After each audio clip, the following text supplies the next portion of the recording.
heavens are open and your glory we see in our family. Your children are gathered in one spirit as a family. You and I, family, we are. Tenda, regedzai verenge just 2 verses from the book of Isaiah. Takamira kudaro tingovhura maBibles edu kana tinawo. Kana usina Bible, please enda unotenga Bible anditika. Kaona ari pedyo nevasina Bible. Muudze kuti aikona kudaro. Usataure zvakawanda. Ita aikona kudaro. Yes. Yes.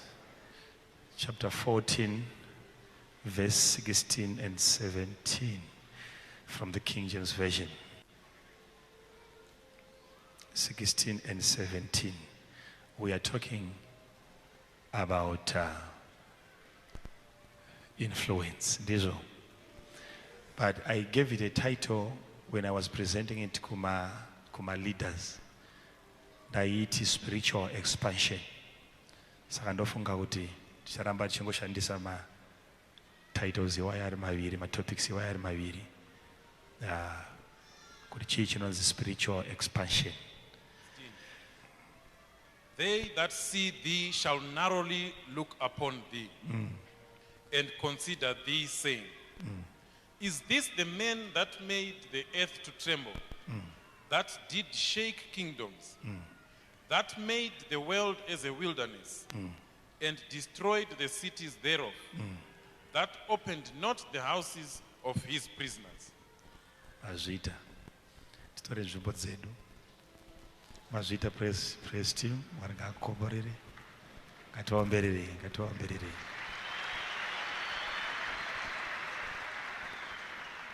Yes. Kana uchikwanisa kungosumudza right hand yako wakagara kana wakamira pauri. Ita a very short prayer yekuti Mwari vakupe the spirit of understanding. Namata a very short prayer, spirit of understanding. Pray.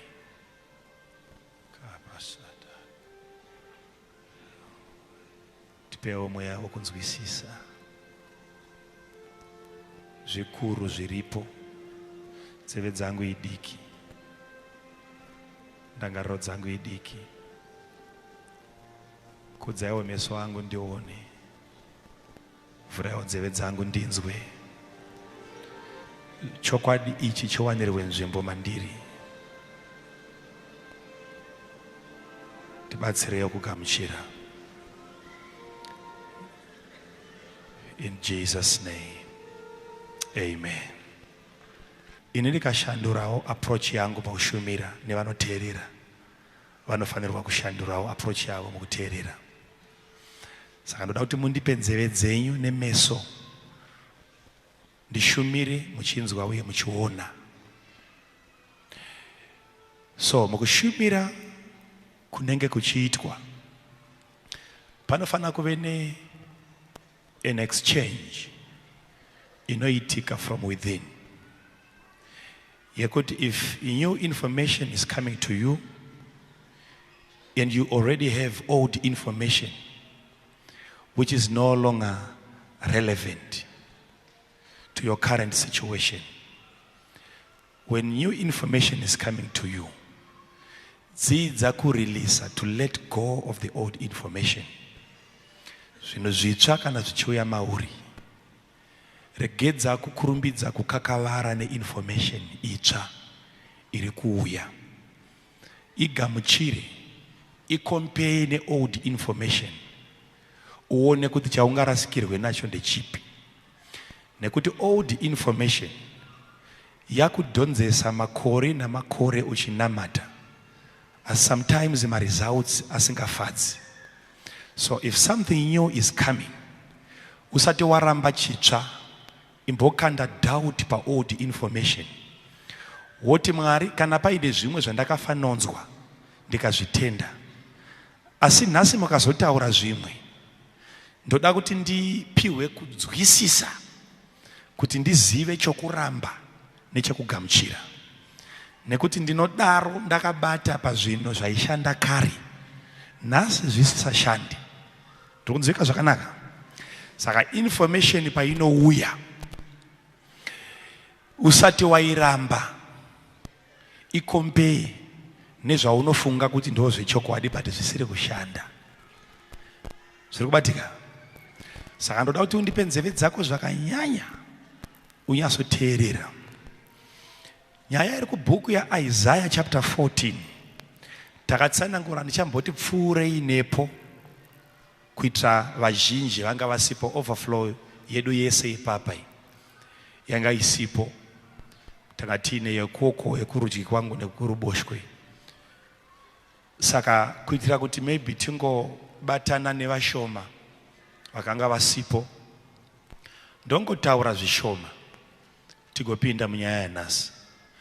Ndakapa a very good example. Ndakatsanangura issue yesalvation ndichibva the fall of Lucifer, nekuti salvation yacho chakambozosaka Mwari vafunge kuti ndakuda kuti ndigadzire chinonzi salvation. Pana akanga aita musikanzwa, zvina kusikwa zvakadaro, ranga risiri zano raMwari kuti pagozofiwa, pati pakafiwa nechikonzero chekuti rakave zano romuvengi weupenyu. Satani wamaruti Satani harizi riro rokuberekwa naro, handiro rake zita riri pachitupa chairo chairo rekusikwa naro. Iri razouya rokuti Satani iri nana diablos nanani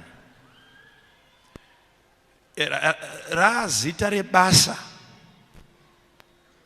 rakauya nokupanduka nokumukira Mwari. Mwari unomukirwa. Chinosaka Mwari amukirwe kusaziva kwevanomukira Mwari kuti ane simba rakaita sei, nekuti unopota achiriviga. Mwari haana a showroom, hakuna kunonzi kuri kuexhibitwa power raMwari kwaanopota achiti kungirozo yaimuone panogara simba rangu. Simba rake rakakura rakawanda, but kusvika zuva ranhasi nengirozi dzinoswera naye hadzimunzwisisi. But pakave neimwe ngirozi yakakonvinza dzimwe kuti yakuziva Mwari, dzimwe dzikaitenda. Ndoda kuti mubatisise kuri kubva nyaya yeruponeso. Ndava chinoponeswa chisati chaponeswa chinofanira kutanga charasika kuti chiwanikwe. Ndizvo. Hakuna chinowanikwa chisina kutanga chambodi charasika. Nyaya dzatakuparidza nhasi dzine makore namakore. Hatisingagone kuverenga ndava nenyika yacho inga isati yavapo. Denga richisikwa, rakasikwa nezvese zviri mariri nevese vari mariri, panogara Mwari nehurumende yake yekudenga, ikaiswa panzvimbo nesystem yokuoperata nayo muhurumende yokudenga, ndokubva yaestablishwa tisati tatombouya. Denga rikaveko nengirozi dzikaveko munhu asati avapo, nenyika yacho isati yavapo. Mwari wapedza kusika denga rake, anonzwa kuti simba rakusika ndichinaro, ndokupindwa nezano rokuda kusika futi nyika inobatika isiri spiritual, iri physical, iri natural. Ukada kuziva kuti chakatangira chimwe chi unobvunza Jobhu, nekuti Jobhu apedza kupopota achibvunzurudza Mwari mibvunzo imwe isina nebasa rese. Mwari vanga vakanyarara asi vane vhesi yavakazoti ndo vhesi yangu regai ndipinde ipapa. Mwari vanoti kuna Jobhu, iwe ini wandibvunza mibvunzo yakawandisa ndakuda kupindura, but sunga chiuno chako ndikubvunze wogopindura. Ndinoda kuti undipindure kana ndabvunza. Ndi Jobhu aiudzwa naMwari. Ndavayabvunza yake mibvunzo yese yapera. Mwari manje akuda kubvunza. Ndoda kukubvunzawo manje iwewe kuti undiudze kuti nhasi paunoya uchiti bhodoro nhasi, nyika yawakatsika tisati tatanga kutaura zvemaronda aunofunga kuti handiporese, nyika yawakatsika yakabva kupi? Rini wacho une madhetsa yakasikwa? Pandakaisika ndichiiteya nheyo dzenyika, ndichileya foundation yechinhu chamunoziva imi kuti chiri round.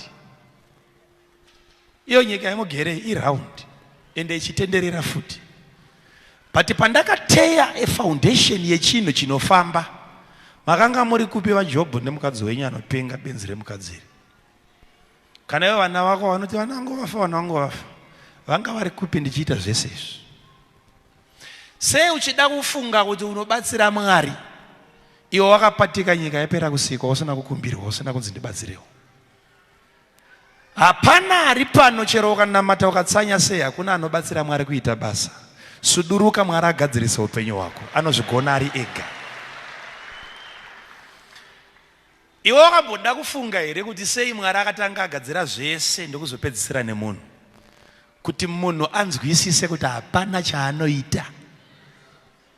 Haubatsiri Mwari.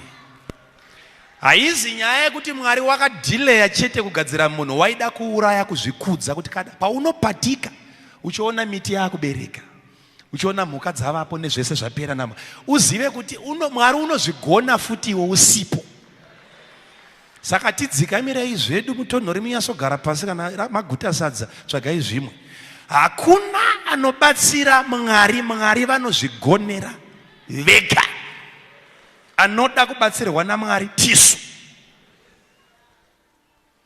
Wakapatika waona nyika yapera, wakanga uri kupi? Pandaiteya nheyo dzenyika uku ngirozi dzichindiimbira nziyo. Ngirozi dzaindiimbira nziyo. Ndakutanga kuimbirwa nhasi, ndaiimbirwa ndichigadzira nyika, vaindikuza nenziyo.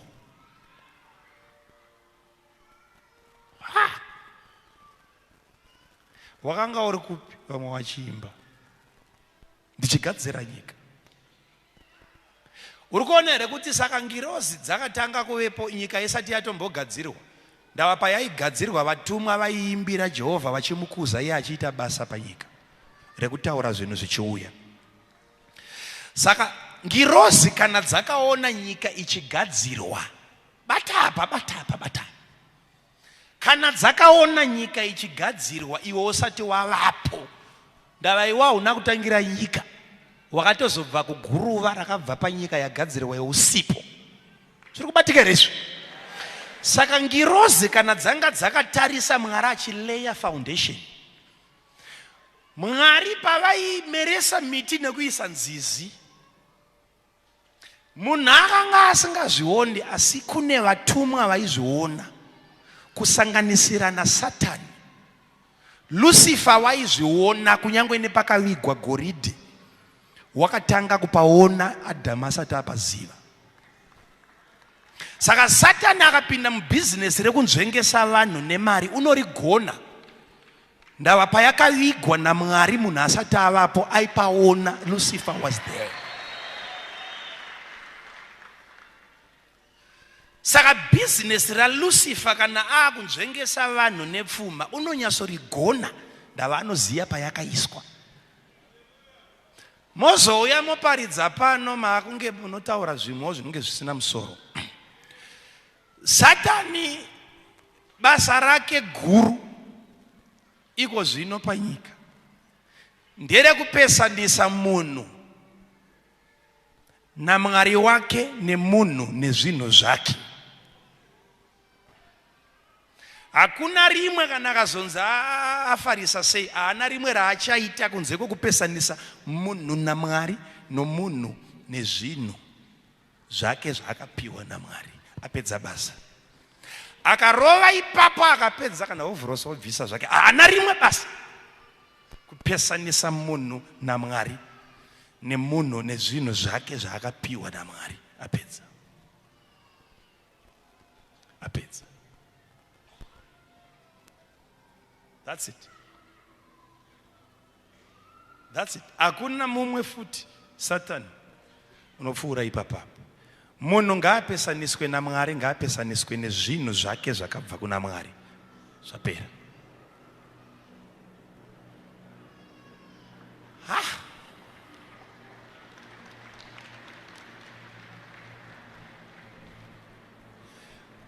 Kumashure kwatiri kubvawo, batisisa ndakatora munhu panapa musi weTuesday ndichikupai mufananidzo. Mutarisei, ndosaka ndati ndinzwei munditarise. Nhasi tiri muklasi chaimo chaimo. Hawana kumbofunga kuti ndopedza nakukurumbidza.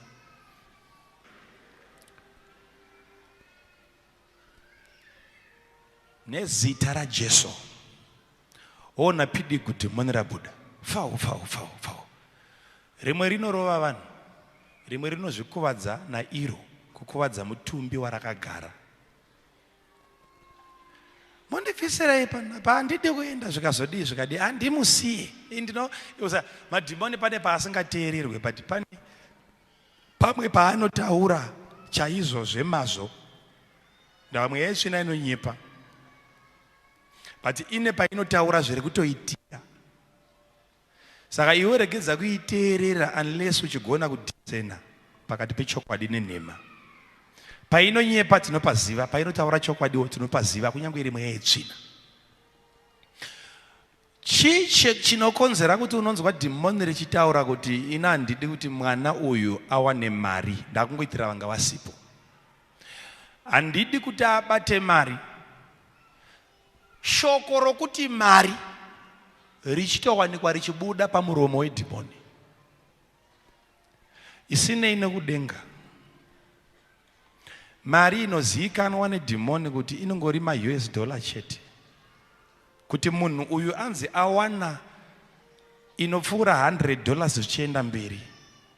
Rotaura kuti ndo zvandakavinga izvozvo kuti zvisaitiki. Parinenge richiti hatidi kuti abate mari, ukamusecha anenge atori nayo muhomwe yekombi. Kureva kuti kunyange rakatumwa kuzodzivisa mari, kune figa inotenderwa nemweya wetsvina kubatwa nomunhu. Kozoita mamwe mafiga kunonzi nemweya wetsvina akusvikwe, ndo rangu basa randakafambira kuuya kuzogara pamwana uyu kuti asabate mari yakadaro. Kwete kusaenda kudenga, kuti asabate mari ari panyika. Rigotove basa rekuti dhimoni rinoenda for an interview, rigonzi basa wariwana uchatanga mangwana. Basa rangu nderei, zvonzi kuenda kunogara pana nhingi uchimeka sure kuti haabati mari, kwete Mwari, mari. Rigotove basa remweya kumeka sure kuti mari yaramba kubatika. Zvamuri kunzwa richimanifesta pari chitsanangura kuti handidi kuti abate mari. Wakapinda rini zvinonzi kubva ari mudumbu raamai, zvichityirwa achiri mudumbu kuti angangoiwana arimo. Kuve nedhimoni remari chete uri mweya harina kumboti kuti asaende kudenga, kuti asabate mari.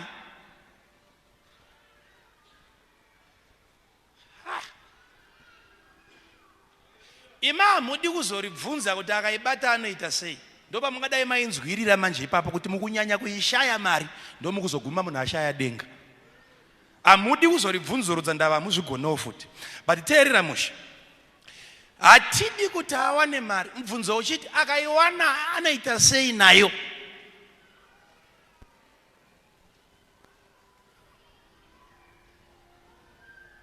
patozodiwa dhimoni kuti munhu asaiwane, anodii akaiwana? Haiwa ndezvekwenyu izvo zvikazodai zvikandi handibve pano. Zvadii. Saka akawana mari anodii? Anatenga motaka.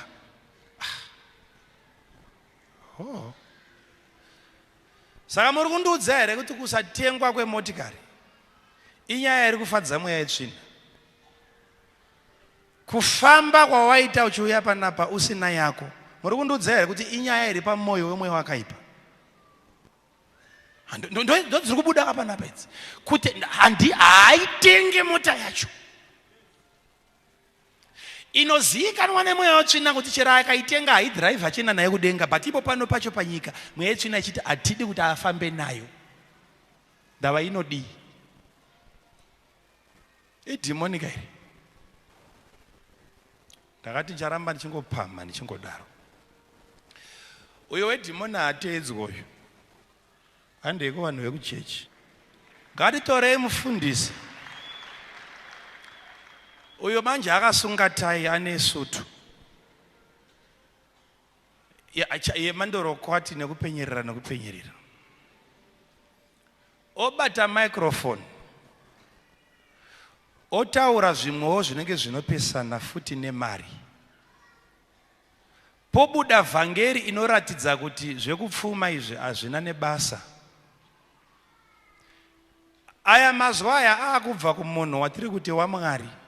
Akatirenwa kawe. Ane kola kai, kone kuti ngemusiri kwa ane kola. Obata microphone. Vhangeri yake yotsanangurawo futi kuti zvekupfuma zvemari zvemota zvina nebasa. Vanhu vaMwari musandise mashoko mukanwa kuti nitaure. Igai ndiswe mashoko naMwari. Inini hondo yangu iri pakuda kupatsanura uyo ari kuumburuka uyu neuyo akapfeka sutu asingada hake zvekuumburuka, ane utsanana but ari aine mweya wetsvina uri kutaurawo futi. Bvunzo wangu wandicharamba ndichibvunza ndewekuti sei vhangeri yavo ichifanana kana vasingaseve the same boss? Nekuti ndiri kuzeza nyaya yekunge vanhu vachishanda musame company but vasingazivani, kuri kukura kwekambani yavo. Ndoda kuziva kuti kana dhimoni richiratidza kuti rinovenga kubudirira kwemwana wesangano, riri dhimoni, zobuda futi pamuromo womunhu waMwari kuti mari futi yambonzi nedhimoni hatide kuti awane mari, wonzwa futi nepapupiti yakunzi isatiite zvemari. Chandakutyira hama dzangu, ndakutya nemhaka yekuti vana vatendi vazhinji ravanoti idhimoni ndaatombodonha akaumburuka. Ndakuzeza manje nechikonzero chekuti kune vasingadonhe kudonha, kune vanomira vagotogeza vagopfeka kuchenera izvozvo chete. Zvino muchariziva sei kana muri vekuti ngaatanga aumburuka ko uyo? Saka kana uchiri kutsvagara donha pasi wakatorohwa kudhara netime. Mazuva ano kune radevelopa riite zvese izvi, rinouya semunhu, rigomira semunhu, rigoombererwa semunhu, rigoshumira. Ndavhangeri mubvunzo uri kuti seiko zvinofadza Satani zvekuti vanhu vabhuroke zvichifadzawo nevashumiri vaMwari? Ndo pane nyaya.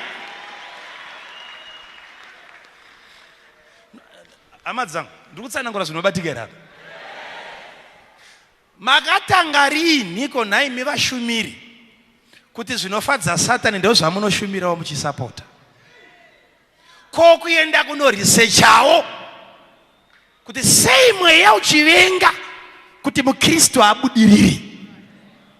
Zvinodiwa kutsvagwa inga makanaka makombiyuta kana chi munazvowana. Ko kutsvagawo kuti sei Satani achivenga mari muchechi nesu otoivenga.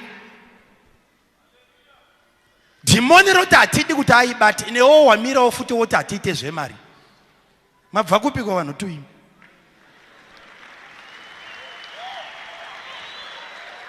toti Makandiwa ndarasika chindibatsirai. Chindiudzaiwo kuti chii chinokonzera kuti vhangeri yenyu ifanane, ndo pane nyaya.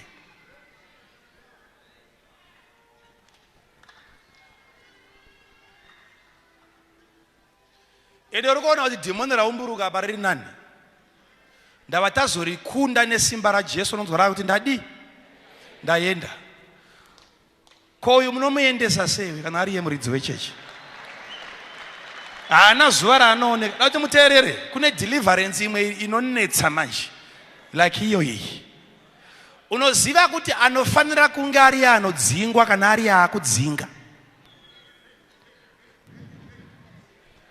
Anofanira kunga achidzingwa mweya wetsvina kana ari akuti vanonetswa nemweya wetsvina uyaipa. Iye achinetswawo. Hapachagadzirika enda hapana mushonga unopedza izvozvo. Iri kuvengerweiko nyaya yekuti munhu adyewo patafura zvichisara zvimwe zviripo? Satani wacho ari papi pakuti munhu anoti ndadya ndaguta zvasara. Andizive kuti vazhinji muri panapa kubereka kwenyu kubereka hwai.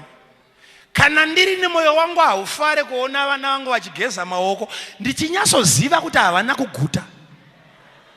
Kuona vachidungamidzana kuti achichemera chikafu. Naye wedwe, kunganzi kuita here kuti mwana anoti ndoda ice cream zvonzi ndokurova. Ichechi yekupiko iyo? Ice cream inoroverwa mwana. Inokuvadza. Mushonga.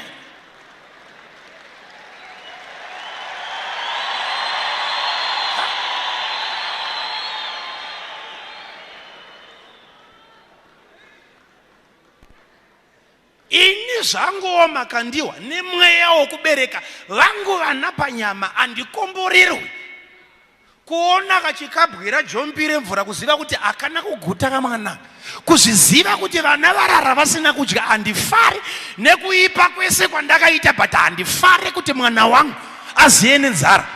But vhangeri yenyu inonyangadza nekushoresa Mwari makaitora kupi yekuti Mwari unofarira kubhuroka kwevana vake nekushaya zvokupfeka kwevana. Hatina Mwari akapusaira akadaro.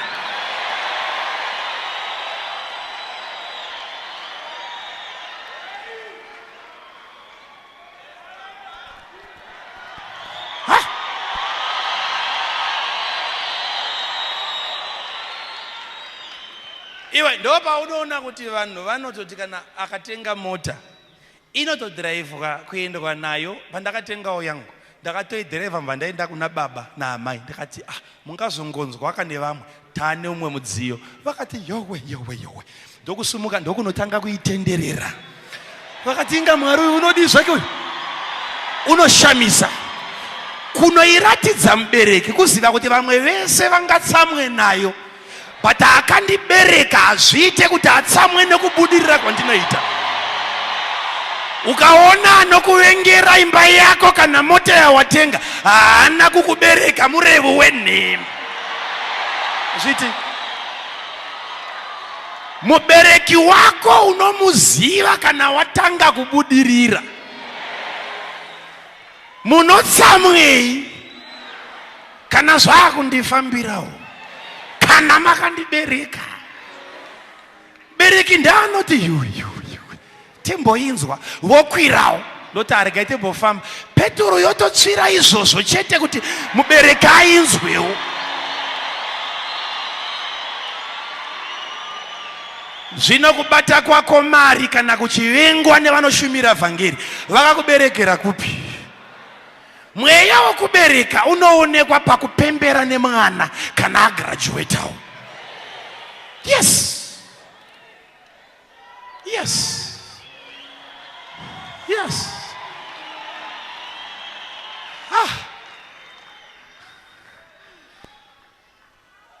Jesu obva ati imimi vana baba makaipa kudai so, asi mwana akatemera chingwa amunhonge dombo rekurukohwa. Akati ndiri kudawo hove, amubatire chirize kana nyoka. Mwana akada hove munomupa hove. Akada chingwa robrosi chaya kuti nemajarini asina kutaura munomuisira. Asi Jesu achiti imi vana baba vakaipa nekuipa kwese but chakumbirwa nemwana munoendesa ichocho. Jesu ndokubva ati ko baba vari kudenga. Uri kuona here kuti rudo rwaMwari haruzi kuparidzwa? Muri kundionera here kuti rudo rwaMwari haruzi kuparidzwa?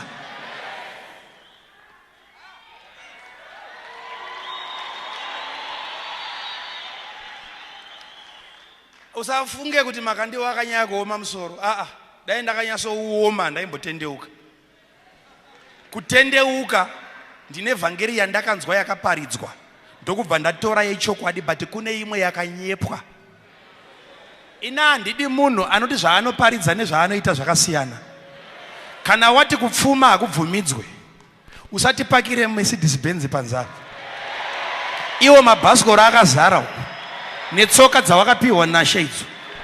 Haikona kuparidza kuswera vazhinji kuti zviitike kwavari chete zvikaitika kumwana zvaipa. Unotori mweya wetsvina. Muri kundinzwa here chechi? Uri kuti ndawana Jesu ndakwana. Uneshuwa ichokwadi kuti wakwana. Atirambe ndiri kuda anozvirambidza asina kutipfekera sutu. Ndava zvakawanda zvimwe zvinogona kupfekwa zvisingadhure sesutu yamakatipfekera iyo. Handizivo kuti kana even imimiwo vana vesangano chiiko futi nemi munodzoka moti kanganisawo futi pakuti munokuzawo futi munhu achinyepa pachena chena. Iri kuparidzwa nyaya iyi ichirambidzwa. Uchinyasoona dama ramai mufundisi kuti ndokunonzi utano manje. Hakuna mhando yemafuta inenge isingazorwe. Vakatsinda uku baba vachiramba pamusoro. Zvino chechi yaJesu yakutora imwe stance manje. Pari kuberekwa vana vakatooma musoro manje kupfuura zvatakaita izvi. Vanoti ukangotanga kutaura zvisina musoro chete vanoti aiwa Sarai muchidizve. Isu Mwari watinoziva anoti akamhara pamunhu. Munhu iye upenyu hwake haurambe hwakadaro kwete. Oh yes. Unoziva ukaiverenga kubhuku yaJudges chapter 6 verse 12.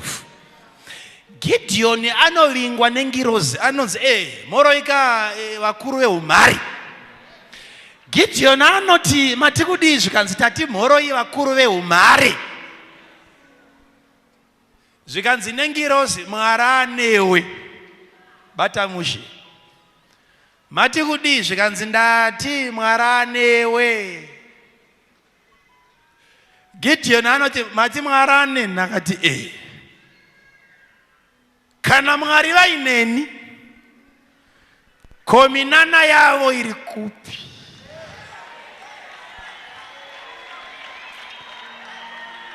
Wakateerera here? Unoziva chechi yana Gideon haikonvinswe nemiromo. Hekananganudza ari pano Jehovha ari pano variso mudzema wakaedu Jehovha ari pano. Ya Gideon inokubvunza fair no matter uringirosi. Zvina mhosva wakachena kana une madegree etheology kana chi. Inokubvunza kuti kana ari pano minana yake yakaenda kupi?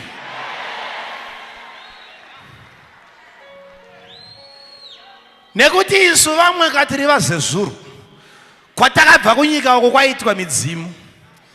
Hataingoudzwa kunzi mudzimu wato pano toda kuona kuti wapano uri panani. Ndava tinoziva kuti zvemweya zvinogara pavanhu venyama. Kwete zvenyu zvekuchechi zvekuti kana munhu ari mwana mudiki anonzi havana chavanoziva. Kwatakabva kana mudzimu ukagara pamwana wekukreshi tinoombera maoko hazvina basa nezera rake panyama. Taneta nemachechi ana Sauro anorambidza David kuti auende kunorwa naGoriati nekuti uri mwana mudiki. Goriati akatanga kurwa kubva ari mwana mudiki. Kana akatanga ari mwana mudiki ndinotangawo ndiri mwana mudiki. vhangeri inokomborera vanhu vachembera. No.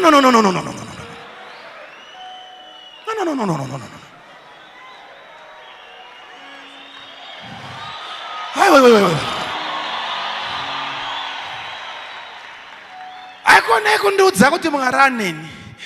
Gideon anobvunza kuti kana Mwari vainesu waita ane 7 years tichidyara muvenga achiuya achikohwa. 7 years ndakaroorwa asi ndisina mwana. 7 years ndiri mumarriage asi murume nhasi anoti ndakurongedza ndakuenda. 7 years vana vari kuzvikoro but hakuna ane basa. Ndoda kuziva kuti kana Mwari vaineni minana yake iri kupi. Ndoda vana vane chinamato chinenge chaGideon, chisingatende zvimatheology nezvimaideology zvevanhu nezvimatheories zvisina musoro. Kana Mwari achiita minana ngaatange neni kaminana yacho. He Mwari ari pano, Mwari ari pano, tata, Mwari ari pano, tata. Kana Mwari vainesu sei tararama munyika yeHuranda for 7 years. Gideon mukomana ane nharo anoda kuziva ndavanoziva kuti kana Mwari varipo kuroja kunopera. Kana Mwari vaineni seiko munda wangu uri kupindwa nemweya yetsvina. Gideon anoziva kuti kana Mwari vaineni gore rino haripere ndakangodai ndisina kutengawo yangu. Minana yake iri kupi ko Jehovha kana aineni. Ndidi vhangeri chete taneta nengano dzechemberi. Zvichazaitika kana paapai. Kana tabva pano panyika taenda kune imwe nyika, ikoko kune upenyu hwakazodai ukadai. Hatitsanangurirwe zveupenyu hwenyika iyoyo naatadza hwepana. Mandinzwa here? Tisiyirei tiparidze hwepano nehwekokoko. Ukaona uchifoira hwepano huri material uchiramba, chiregedza kutaurisa nezveimwe nyika. Ndava Jesu ane paakati ndikakuudza zvekudenga usingazvinzwisi, zvepano panyika usingazvinzwisisi, watimo ndikabata zvekudenga.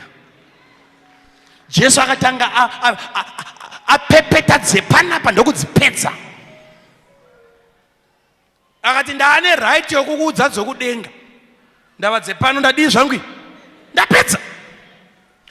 Gideon anoudzwa kunzi Mwari vanewe, ndokubva ati kana dai vanga vaineni kominana iri kupi. Kureva kuti Gideon mutendi wausingagarise pabhenji uchimunyepera kuti Mwari vari pano.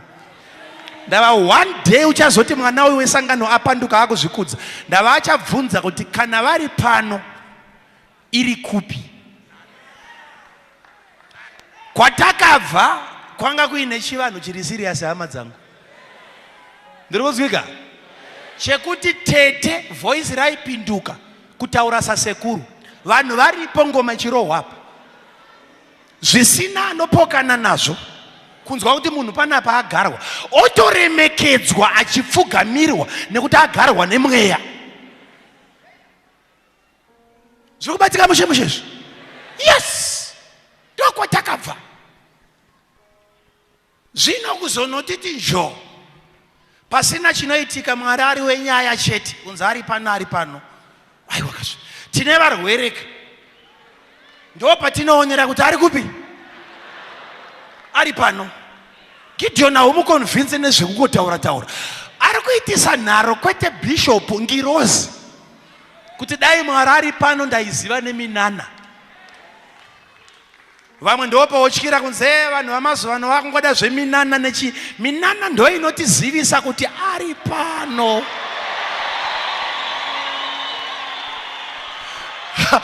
Alright, toti ndiniwo Makandiwa zvangu.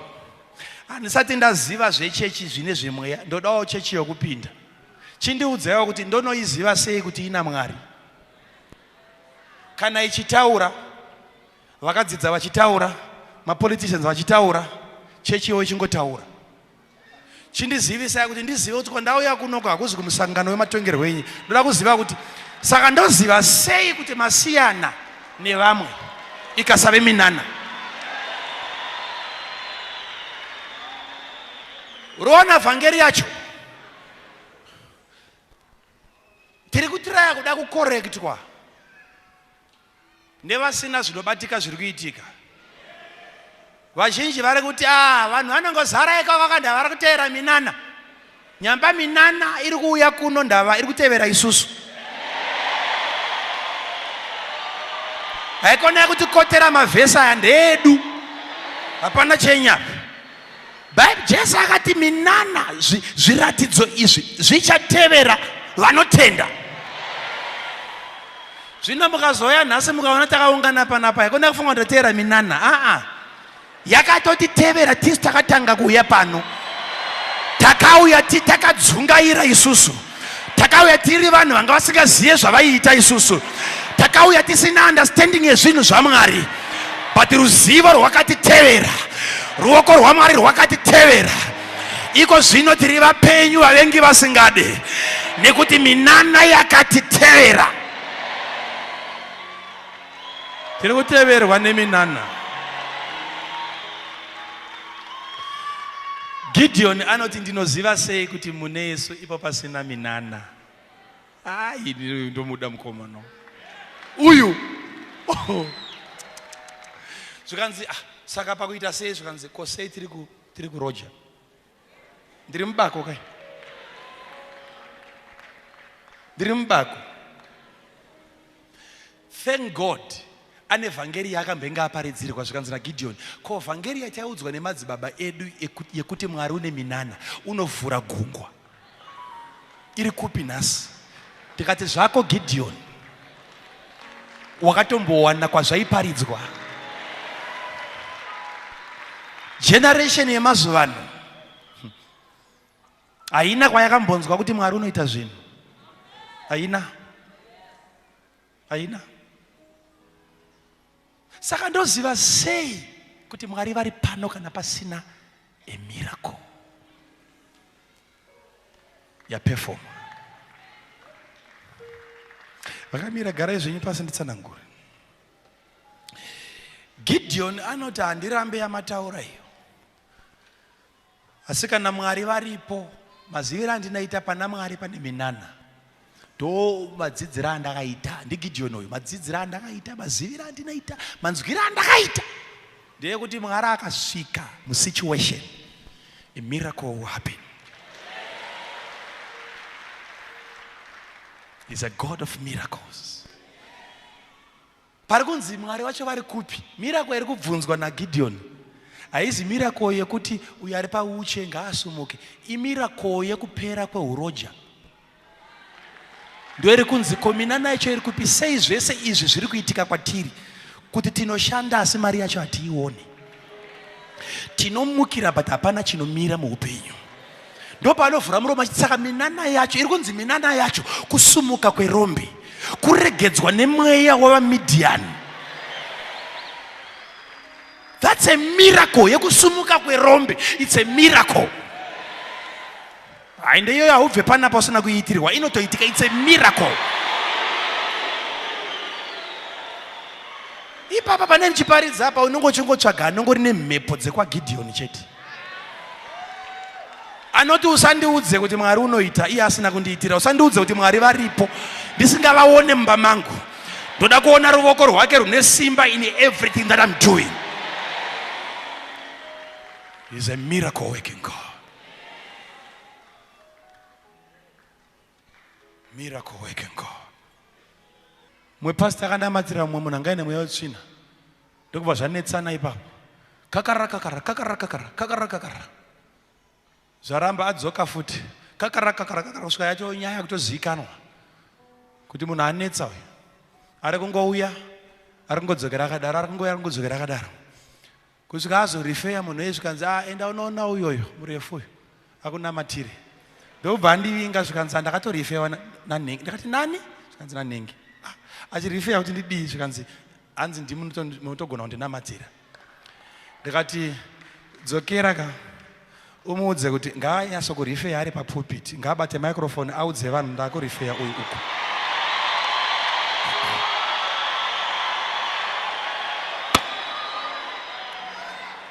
kana asina kuzviita izvozvo usachinje chechi. Endako ende uchibuda every day uchimukinditsa zvakasimba. Indava vachitaura zvimwe papupiti but pachikona so vachinyasoziva kune simba raMwari taneta nezvinhu zvakadaro izvozvo. Ndikatidzokera unomuudza kuti ngaataure vana vake vazvizive.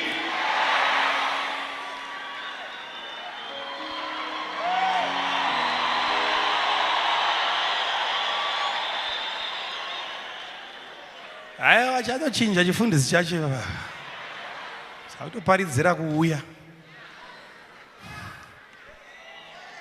Yeah. Vana vaMwari we.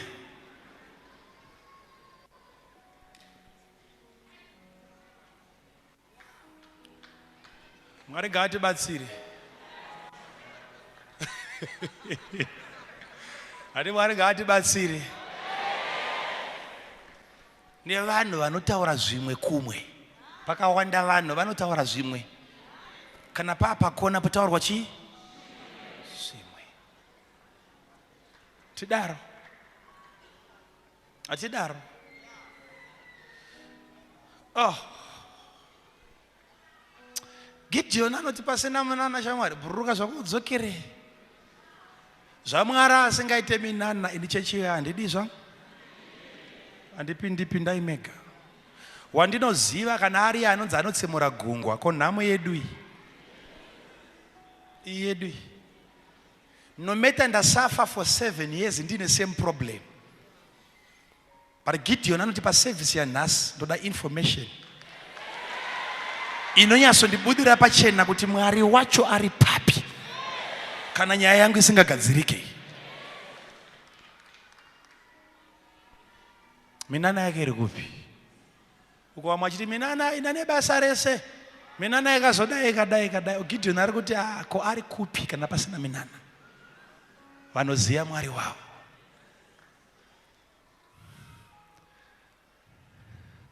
Saka Gideon kana achiti kana pasina munana hapana Mwari. Ari kutokupa evhangeri yekuti mufambe nayo ikuchengetei kwese kwamunoenda. Kuti muchiziva pana Mwari nepasina. Pana Mwari ngapaitwe zviri beyond the natural. Tione kuti dai uyo ari munhu chete zvakati zvazviitike izvi. Kaba tinotya kuzodiscover Jesu wakudzoka kuti patanga takaungana harizi boka raJesu. Ngapo tachiuya tichiona zviratidzo zvokuti tinai. That way tinoziva kuti we are safe. Zvinotyisa hama dzangu wadhonza makore kuzoziva kuti hamuziikano. Kuti kwa isusu wazvonzi imanga musingaone kana dhimoni raichemawo makamborinzwa. Rinochema kana ndiripo. Imakamborinzwa tina kuzenge tanzwa ko varwerewo. Taiti kana taakudenga. Kwaini panyika pandakauya ndichiporesa varwere kwaive kudenga. Ndaimudza vakafa panyika kwaive kudenga. Hazvina mhosva vazosara vakazofa but vaibotswa. Varwere vaiporeswa. Yaive a sign yekuti kingdom yasvika. Ari kunzi Satani uyu wainzi Lucifer kana kuti a morning star. Zita rake raingotsanangura light, sort of like a giver of light. Lucifer wakanga aripo pangirozi dzaMwari, achiri ngirozi yaMwari yaiteerera. Nyika ichisikwa vanga varipo vachispectator vachiona Mwari achigadzira, madiamonds achiiswa pachiyadzwa, goridhe richiiswa pasi. Saka Satani unoziva kwazvakavigwa ndokuti agone kunzvengesa vanozvida.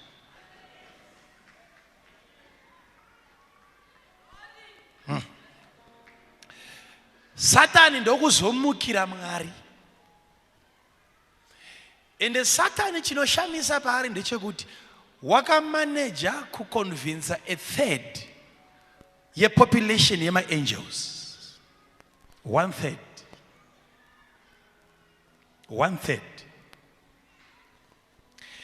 yengirozi dzaMwari yakamubvuma nepapa chete.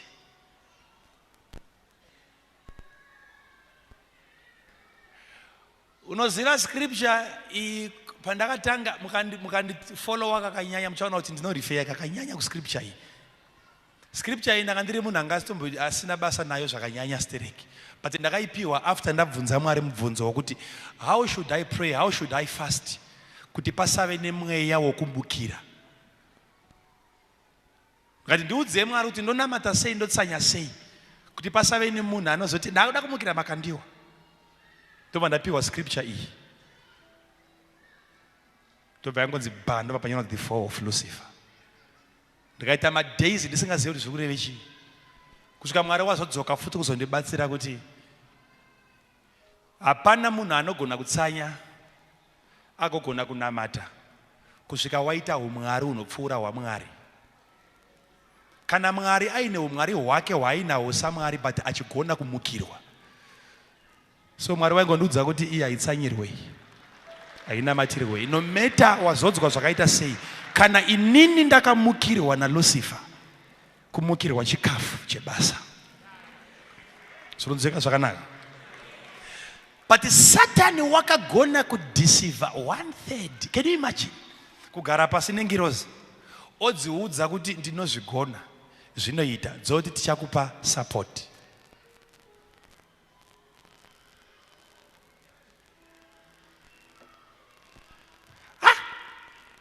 Toda kuenda pane nyaya yangu mana ndizikuti ndopasvika sei. Musaite kuti ndinzwe kunge vamwe venyu vasara kumashure. Please. Ngirozi dzakasikwa naMwari ndokubva dzaenderwa necreation. Ndokuudzwa nechisikwawo kuti ndozvigona zviri kugonekwa nevakura. Ndoda kusumudzawo chigaro changu tiitewo hurumende yedu. Ndokutotenda dziri ngirozi dzakasikwa kwete naari kutaurawo nemumwe akasikwawo. Tozviitawo mana kuna kutya kuchisidzirwa zvinoita izvi. Nyika yagadzirwa yapedzwa. Panapa pacho Satan ndopa aigara kubhuku yaEzekiel 28 ichitsanangura pamusoro the garden of God. Kuti waigara muEden mumunda waJehovha wakanga uri kerubhi raifukidzira. Teererai zvakanaka. Achigara muEden Lucifer.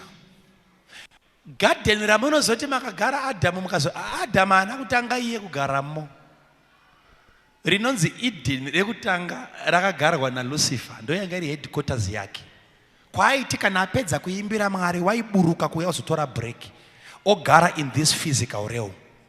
He was in charge of this physical realm. Tinodzika zvakanaka. Ndokuti zvigogonekwa ndava Satani haana kutanga nekudonha nyika ndokubva yazogadzirwa ndava anga asina kwekudonhera. Nyika inofanira kutanga yagadzirwa kuti anodonha awane pekuperera. Tirikunzwika? Nyika yagadzirwa akatanga kuigara ndiLucifer wacho. Mumunda waMwari muEden. Anoziva kunaka kweEden kutangira Adamu. Akaenda kudenga ndosaka aiti ndichasumudzawo chigaro changu pane kuri kubviwa. It's a lower level iri kubviwa kuti munhu ataure nyaya kuti ndaakusumuka. Wadzoka panapa Mwari vari kuti ndofunga Satani achazouya kana rimwe day iye akutoronga zvaari kuronga ipapo nevakomana vake. Handichatanangura zvakawanda ndava zvizhinji makuzviziva. Ndokubva abatwa ndokubva akandwa pasi. Chapter 14 ndo iri kumubvunza. It's an interview iri kuitwa nemunhu uyu ari kunyora naSatani kuti seiko wadonha. Kutobvunzwa kwemunhu kwete achadonha but akatodonha kare akatopedza kudonha. Kwete achakundwa akatokundwa. Kutofoira kwate maresults abuda kare. Kutobvunzwa kuti makazvigona chichaakudonhedzai. Akatodonha. Ne 1/3 yemaangels ndokubva yadonha naye. Ndo pakatanga basa rake rekuti achinzi Satani Satani Satani Satani Satani. But munozviziva here kuti 1/3 yemaangels akadonha naLucifer. Kusvika zuva ranhasi Ma-angels iwayo anovedawo mademons akazorealiza kuti takadeceivwa naSatani. Simba raaita anaro haana. But haasisina zvekuita ma-angels iwayo ndava salvation haikavhe ma-angels. Mademons ese iwayo kutaura kuno zvaapachena kumweya wetsvina kuti takanyengerwa nemukomana uyu. But hatisisina zvokuita ndava tikada kutendeuka ropa raJesu haritikavhe. Ndikukuudza chokwadi chekuti iko zvinezvi kune madhimoni akawanda akutodawo kunamata but hazviiti. Zvokuti dai paine mukana, ndosaka uchiona haabve muchechi. Dai paine mukana wokutendeukawo, Satani aisara asisina vanomutevera iko zvino. Ndava varealiza kuti power raaitaura raivere pamuromo. Mumuviri wake mune music chete nekunyengera, hamuna power. Saka uri kuona here kuti ngirozi hadzina kuenderwa pamuchinjikwa naJesu. Uruzona? Zoreva kuti vhangeri yeruponeso, pane vhangeri isingaparidzwe nengirozi chero ikanzi yapfeka gemenzi rakaita sei, haibvumidzwe kuparidza zveropa raJesu. Ndava tinoibvunza kuti wakarinzwira kupi? Ivhangeri yedu dzinotouya dzomira nesu tichiparidza isusu dzakanyarara. Ndokusimba kwakaita ruponeso neropa raJesu. Zvikubatika mushe rezvi. Saka vatumwa vakadonha naye ndo vakazononzi imi maakunzi madhimoni wakomana. Chiendai munoona kuti vanhu vai vabhuroka, varwara, vakwereta, vadzungaira, vapenga, vadzingwa zvikoro, vadii, varambana. Zvese zvaakuzoitika izvi harizi basa rengirozi dzaMwari, ibasa rengirozi dzakadonha. Zvikubatika moshe? Zvikubatika moshe? Saka ndopandire kuti chichenjerai kuparidza vhangeri inosapota basa rengirozi dzakadonha. Saka mweya wetsvina yakabva yaenda. Scripture yandaverengesa pandoda kuti muchibata, ndofunga pandasvika apa ndopanda kutangira kushumira. Saka teereresai. Pandaverengesa panzizvoni, avo vachakutarisa chiprofita kaichi, vachakuongorora,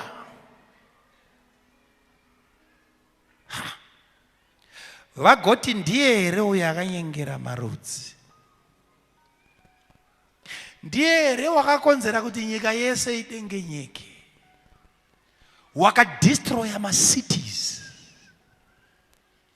Ndiye here wakaramba kuvhura magedhi ematorongo evasungwa vake? Iyo munoiziva, yakazogondekwa naJesu.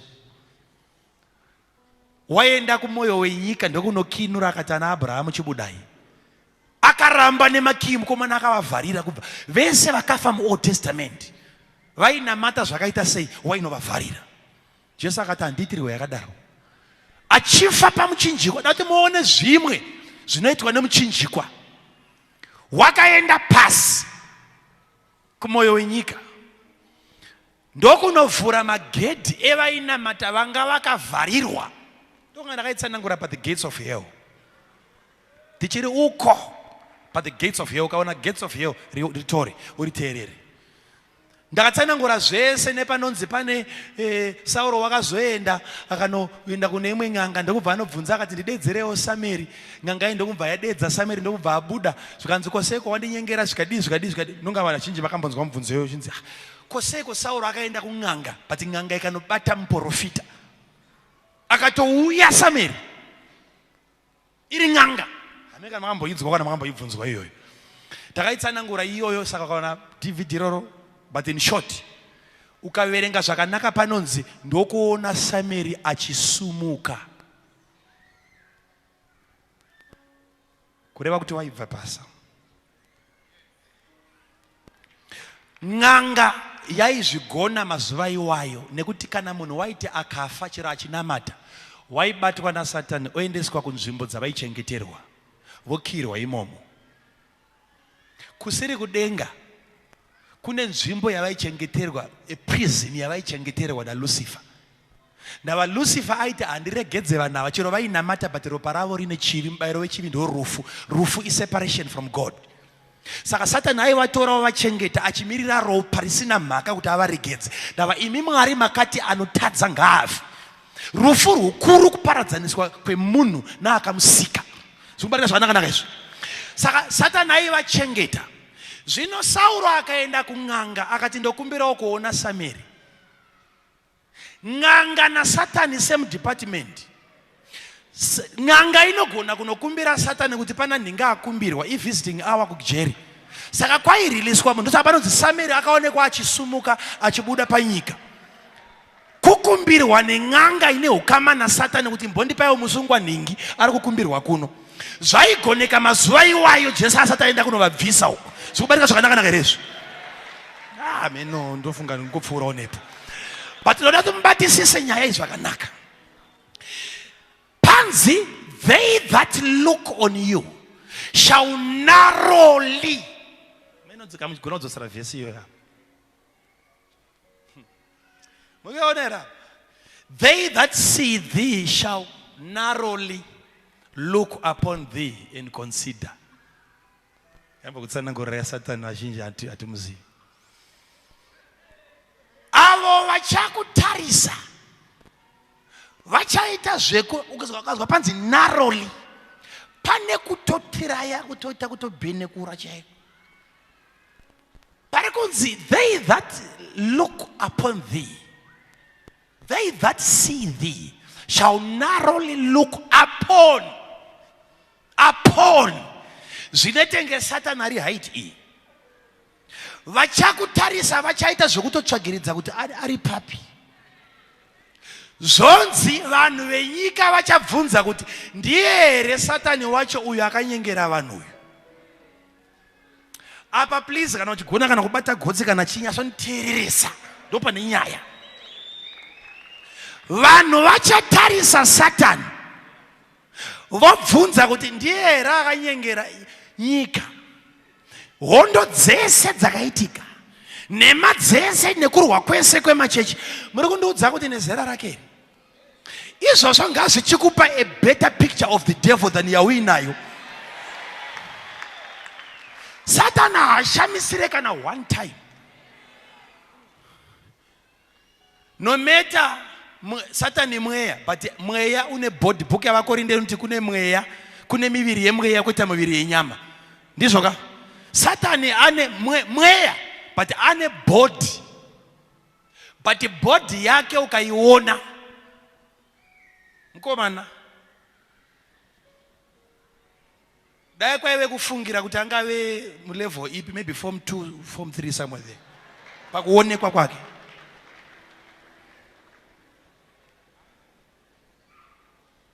One day, chiprofita ichi.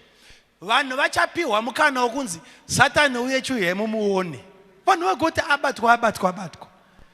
Ari kupi zvikonzi ndeuyo ari papa uyo. Bhaibheri rati vanhu vachati please anhu aMwari titirewo serious panapo. Toda Satani chaiye kwete mfano.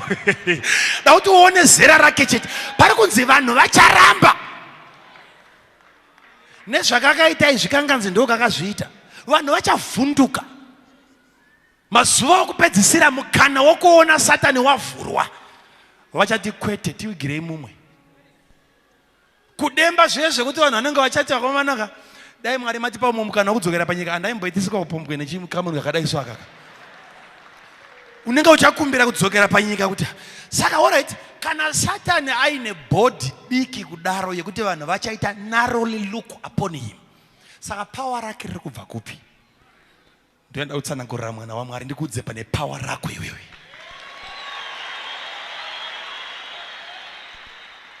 Saka uri kuona kuti simba racho harizi pakuti ane mumu.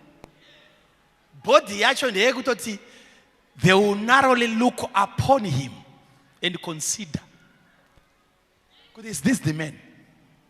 Vanhu vese panoteta inenge kana kutange panetenge panotori nezvibhakera zvichamuka ipapo kunzi no. Kwete. Vanhu vaMwari ka tiri vanhu vakuru isu hatibatwa kumeso nezvakadai. Iwe ndiwe kunzi ndiwe Satani here. Inzwai. Please, atiwanirawo Satani ngaatigirewo. Vanhu vacharamba vakuona kabhodhi kacho nezvaakavaitisa. Mubvunzo wangu woti saka simba raSatani riri papi kana kabhodhi kake kakadaro? Ndopa uchaona kuti iwe une power risingatauriki ukaniteerera zvakanaka.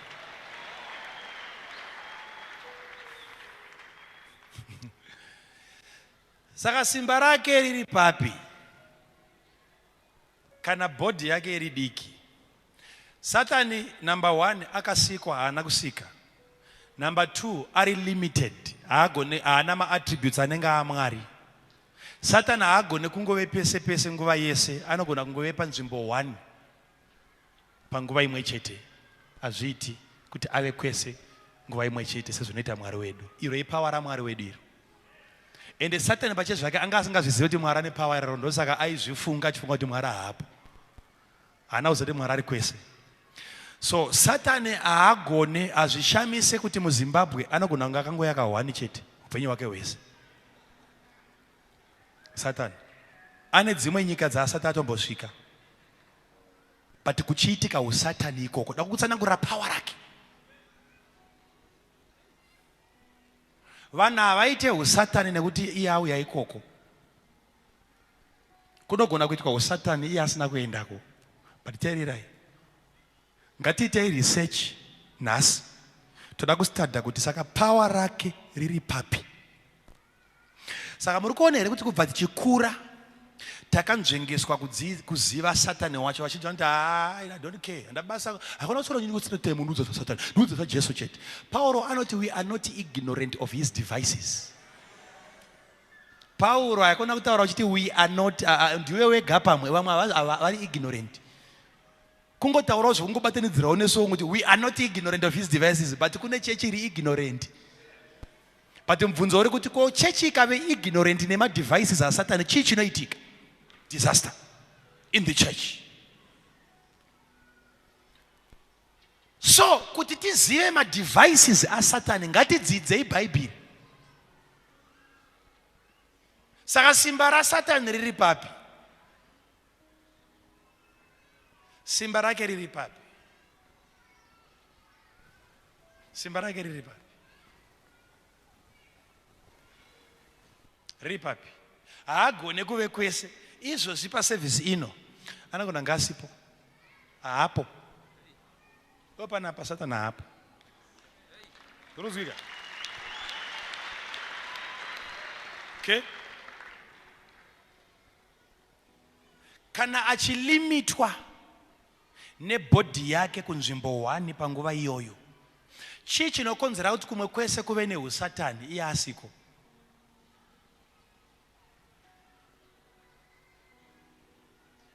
Can I talk about influence?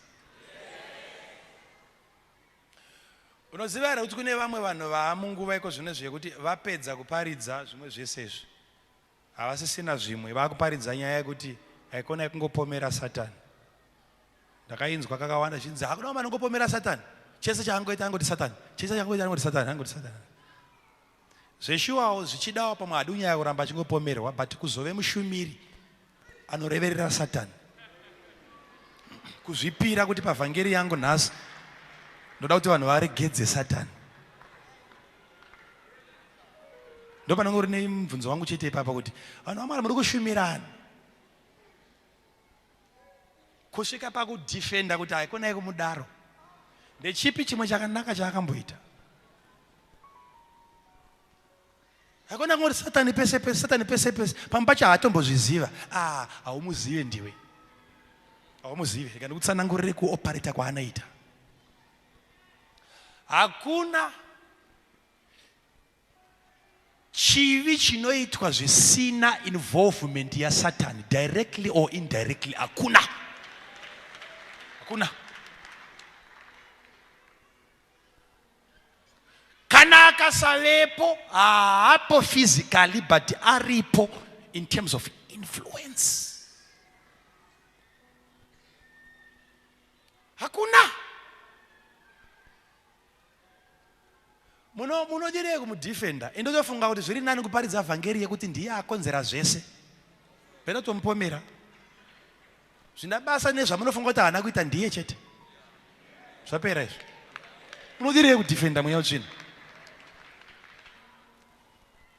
Satani iko zvino kana ari kana Atlantic Ocean kana pasi kana mumhepo kana papi ndokwega kwaari zviri kuitika muHarare paCity Sports haazvizive kusvika dhimoni raakatuma panapa radzokera kutonomuudzawo kuti ndo zviri kuitika muZimbabwe pakati.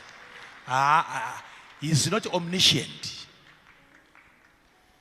Ari limited, he doesn't know everything. Aiziva zvese haimbomukira Mwari aitozati ndichakundwa. Kumukira Mwari kusaziva kuti handiwine. Haazivi. Saka, follow me now. Simba rake riri papi, ukaiverenga kubhuku yaEzekiel 28, pane panonzi, you were an anointed cherub that covereth. Wakanga uri kerubi rakazodzwa raifukidzira. Ipapa ndo pandozombodzoka futi panyaya ndakatanga yevamwe vanoramba vachiti chapter ye haitaure zvaLucifer. Inotaura zvomwe mambo. Hakuna umwe mambo futi anombofa akanzi kerubi. Chero akanzi aita mari yakaita sei kana akanzi aita mabhiza akaita sei kana arwa hondo zvakaita. Munhu wenyama haana paanolikenwa to a cherub. A cherub, that's a spiritual body. Miviri yokudenga hakuna munhu panyika anogona kurifewa chinzi wakanga uri kerubi rakazodzwa ndi Lucifer pachapter iyoyo. But ari kunzi wakanga uri kerubi rakazodzwa raifukidzira. Tebhuri yamuri kuona iri papai mene kana muri kuiona titorero tebhuri imi kana muchigona kuisumudza iisa apa.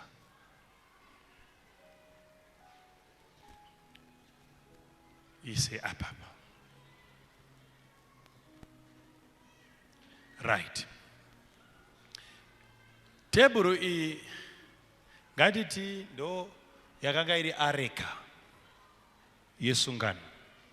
Areka yesungano yaitakurwa nevapirisita chete. Ndo vaiitakura ndo vakatenderwa. Saka yaiiswa matanda panapa rinosvika kunoku. Ropfuurira uko rosvika uko. Uko koita futi rimwe rinopfuurira kunoku koita rimwe rinenge richipfuurira uko. Vaprista vaibata panapa vosumudza kana kuisa pano. Mumwe apa. Areka iyi makanga mine zvakanga zvirimo zvakanzi naMwari Moses isa. Makanga mazoiswa murayiro ine gumi. Dombo riye rakanga ririmo. Netsvimbo yaAaron yakanga irimo. Nepoto yakanga iine mana yakanga irimo. Pamusoro panapa panga paine ari kunzi makerubi. Ngirozi mbiri. Imwe yaipfugama panapa.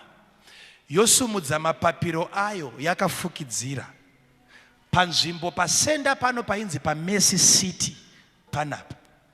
Poita imwe yaipfugama panapa chiri chistatue chegoridhe. Chotambanudza futi mapapiro ogumana pakati apa. Zvakafukidzira panapa paMercy City pana apa. Panapa ndo pamunongonza chigaro chanyasha. Ngatsanangure panapa. Panapa ndo pakaitika nyaya yese yeruponeso.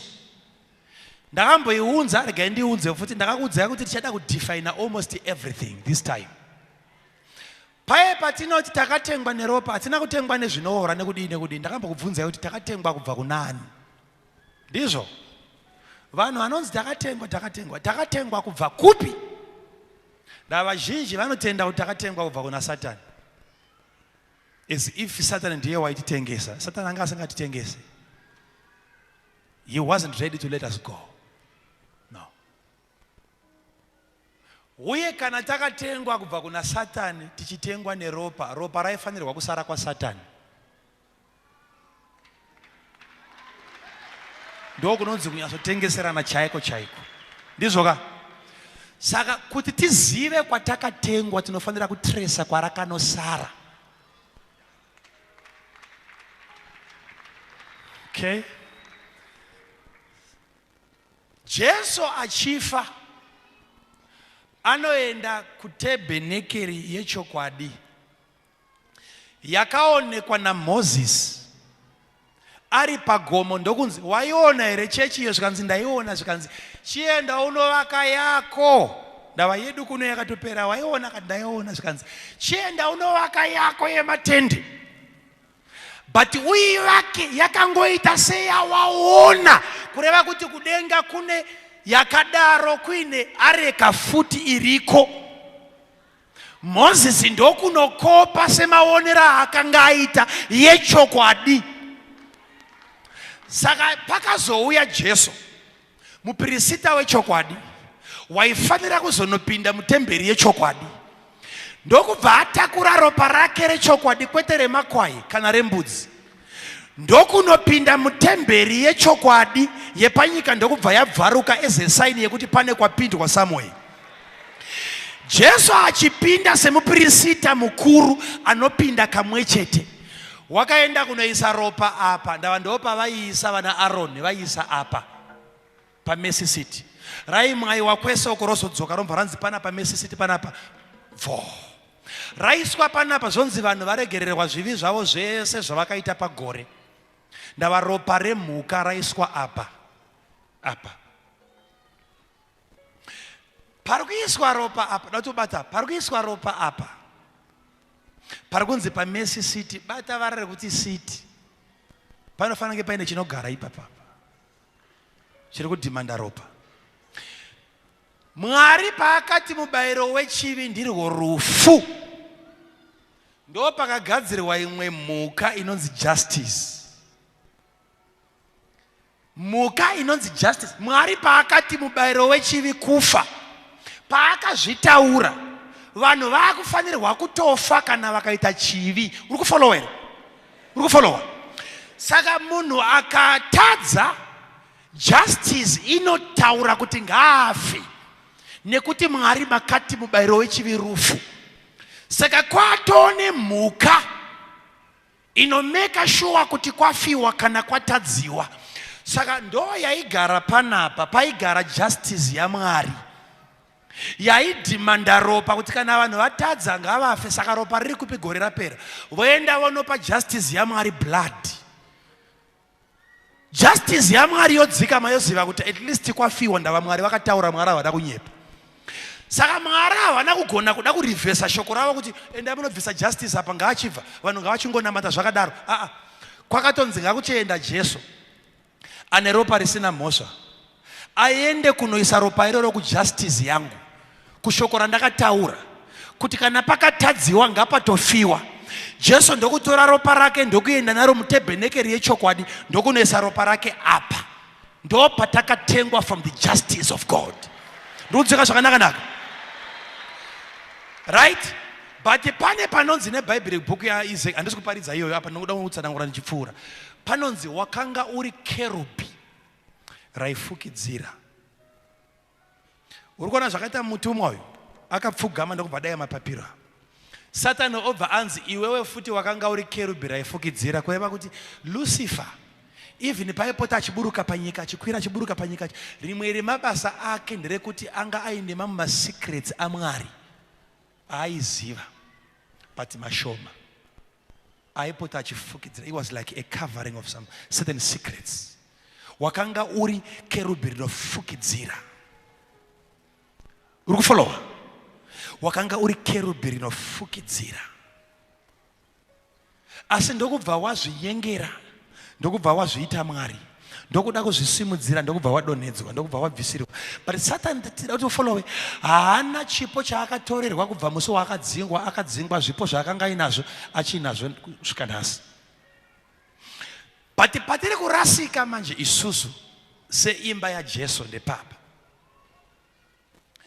Satani watakaparidzirwa naiye chaiye vakasiyana.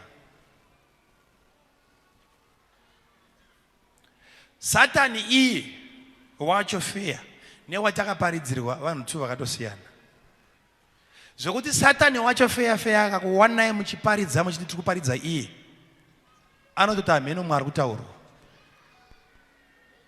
Hapo pa description yatakapiwa.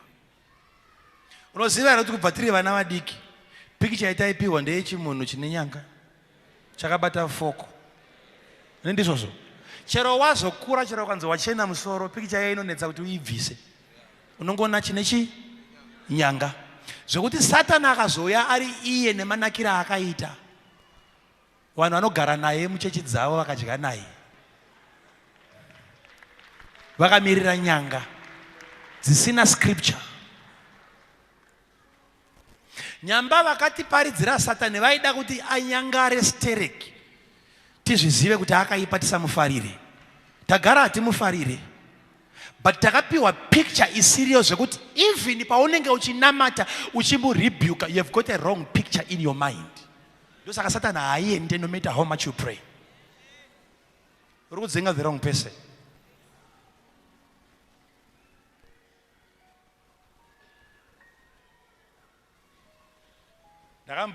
Ndoiunza zvekare kuti pakatanga pakagonekwa naSatani kumhanyisa shoko rekuti ngwarirai vanhu vemakombi vanochekeresa. Vanhu vakatanga kutiza makombi vachikwira mumaMercedes Benz. Nyamba varidzi vemakombi havafambi nemakombi, vanofamba nemaBenz. So Satan wakasenda a wrong picture of himself. Vanhu vakangwarira asiri Satani. Ndosaka uchiona kuti nevasinganamatiwo vanotyika Satanism. Ivo vaina Satani mudzimba dzavo.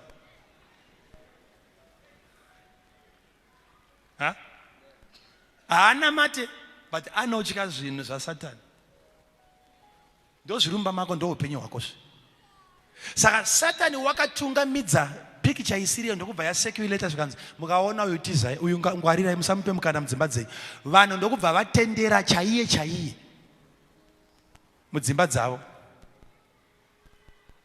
Agere navo ari kudya navo. But vari kubheja kuti Satani mumba mangu haapinde iye arimo. Satani chaiye teererai musha. Pari kunzi wakanga uri kerubi rinofukidzira. Kuve kerubi rinofukidzira. Zvazviri kureva ndezvekuti body yake iri panapa, yasontarisai zvakanaka, body yake iri panapa. But mapapiro anosumuka oenda kumberi kwebody. Ipapo pari kutaurwa about influence. Going beyond your physical body. Zvekuti kana wakunzwisisa zvinhu zvinonzi simba, power. Power hakusi kuita zvinhu pauri chete, power kukonzeresa zvinhu kuitika kunyange nekwausiri. Vana vaMwari vane ability yekuti vakapfugama vanostretcha beyond their physical bodies. Zvekuti unogona kukonzeresa zvinhu kubasa kana kupi uri pa one place ndo pane power ra Lucifer ipapa. Nditaura zvainfluencer vana. Unoziva here kuti unofana kusvika pakuti chero usiku zviitike. Vari kubvunza kuti nei kwa Satani wacho ari kupi zvikanzi uyu zvikanzi kunyepa. Ndamuchinyepa iyi. Ka munhu kakadai so aka azviite kuti kagonzi ndo kavhiringidza nyika yese. Vacharamba vachiona body. Vachiona body vacharamba. Mubvunzo wozoti saka power racho raigara papi. Zvinezvi takangwara tatirega tiri study. Vamwe vachazosara voti zvakazodai so Satani iseta kuziva takutoziva kuti aishanda sei. Saka simba rake riri papi. Riri pakugona kuinfluenza.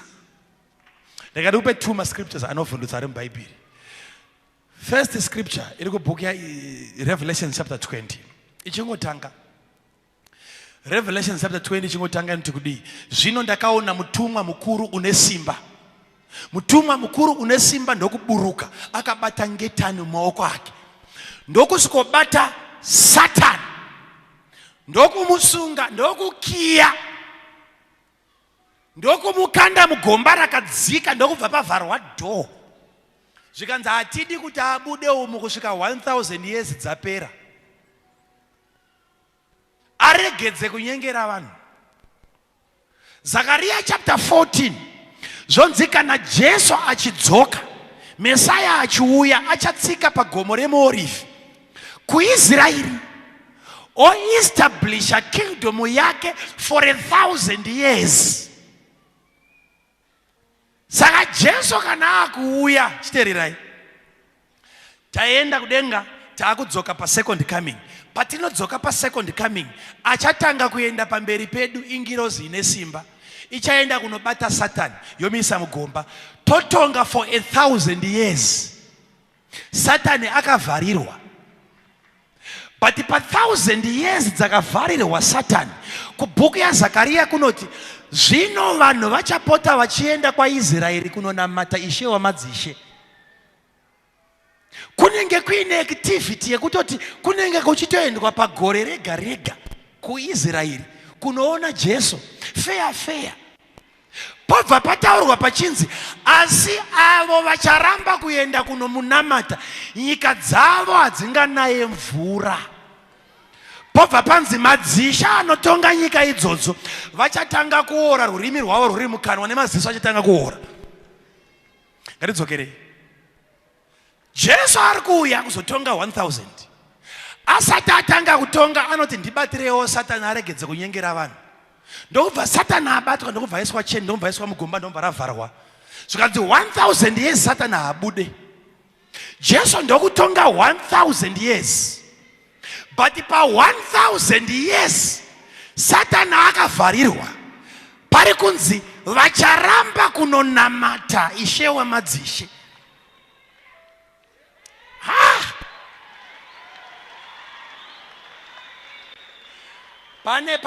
Pane goridhe pandasvika apa. Please teerera inini chete. Usapotswa uri mwana weRevelation. Please hakuna kupotswa nezvinhu zvakaita sezvizvi. 1,000 years dzisati dzatanga panzi batai Satani aregedze kunyengera vanhu. Jesu ndokuya ndokutonga 1,000. Asi zvonzi pa 1,000 ipapo vacharamba kunonamata Ishe wamadzishe, nyika dzavo hadzinayi. Iye akasungwa. Meno handiri kubatika zvakanaka. Tiri kutaura vacharamba kunonamata Ishe wamadzishe. Satani akasungwa necheni, akaiswa mugomba, gomba rakavharwa. But Bible roti asi vacharamba. Iye akasungwa.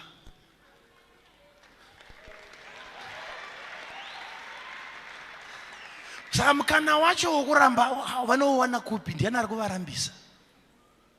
Ipapo pane vhangeri yekuti muone kuti Satani kana akasungwa, even vakamuisa mugomba, anogona kuenda beyond his physical body. Ari mugomba aine cheni akaiswa rata pamusoro apa, ari kugona kukanda influence yake panze kuti vanhu varambe futi kunamata nokuda kwepower reinfluence. Panzi 1,000 years aregedze kudeceive vanhu, but still kune vari kudeceive. Iye akasungwa. Ndo pane power raLucifer harizi pabody yake, riri painfluence. Influence. Ukaona uri muKristu usati wane influence awasiti watanga. Influence pabasa paunoshanda unofana kustretcha mapapiro ako kunobata kusvika kuna boss, vazive kuti panapa tine muranda waJehovha anopinda anoshanda pana.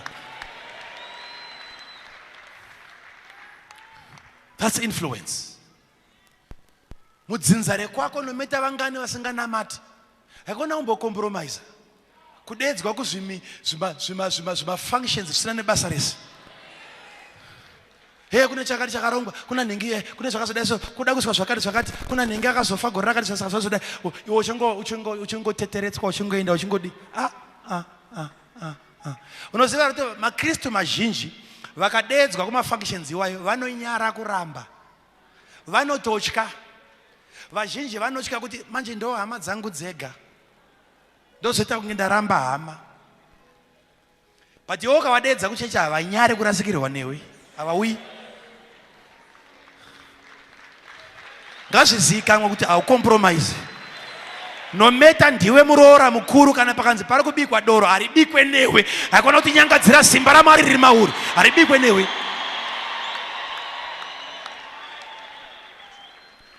Manje zvamakuticha vanhu kaizvi vamwe varume havanamati. Saka panozoitirwa sei? Panoitirwa sei? Pekuita sei? Pekuita sei? Kunamata kunopfuura murume wamutaura nezvavo, hapana nezviripa. Chandakawana chinokosha kupfuura zvese zvamukutaura izvi. asingatonamati anotyirwe. Atiti zvakadaro. Unonyangadza kushanda kwesimba raMwari mauri.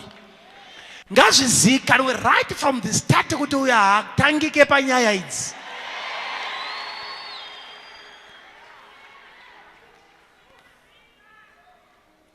Ende kana uine kutenda Mwari wacho anokurwira futi unenge usiri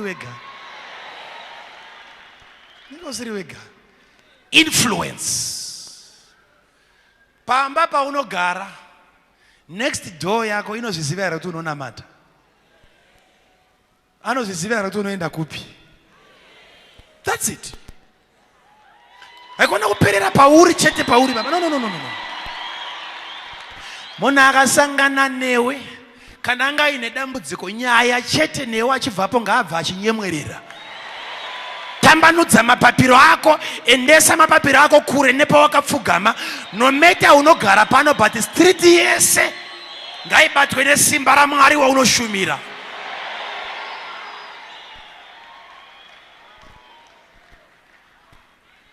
We want to take over.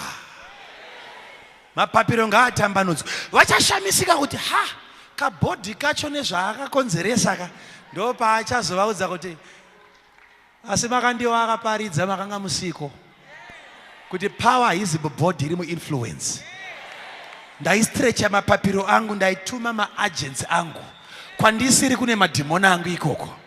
Ndosaka ndaikonzeresa kuti zvinhu zviitike, madisasters aitike, matsunami aitike. Indakanga ndisipo but ndine vakomana vaimhanya kunoita. Expand yourself. Influence.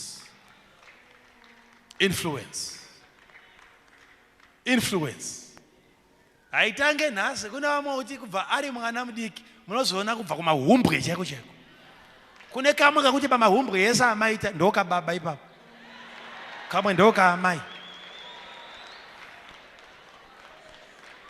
Ndokwazvinobva ikoko. Mumwe ndaanonzi wechita muyenzi enda unoti gogogoi. Ndokwa yakatangira nyaya ikoko yekushanyira vamwe iwe usingashanyirwe. Zvinobva kure. Tanga kuzvipa a better picture. Uone kuti kunyangwa uri kupindana nezvinhu zvakaoma muupenyu hwako zviri kungokugadzira kuti uve a better person in the future. Zviregedze kuramba zvakangoita sezvo zvakaita zvinono. You are a person of influence. Yeah.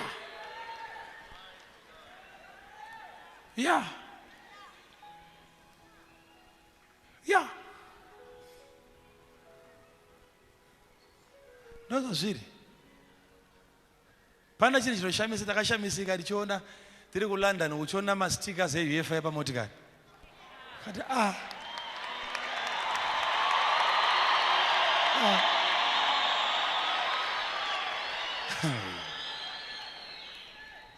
You were an anointed cherub that covereth. Go beyond your physical body. Go beyond even your education. Go beyond. Kana wakarorwa kunangoperera pamwe kuti ndaanemba yangu nevana, go beyond that. Do something in Zimbabwe.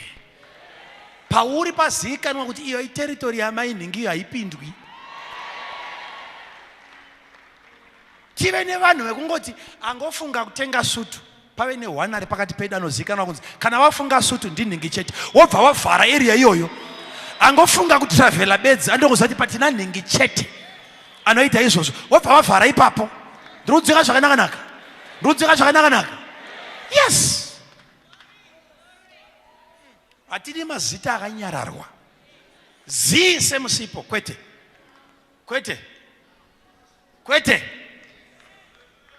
Kaona waenda kunogara paministry ine influence, inokuzora, inokuzadza.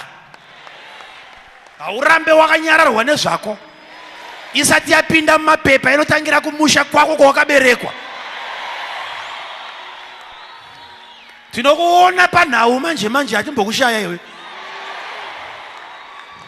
Ndozvinoita Mwari wedu. Kana akabata munhu ambe ngaasiri munhu, panotanga kuve nezvinhu zvinoputika paari. vanhu vagota asi mufunge takakura naye, mufunge makakura naye but Mwari wakamutora.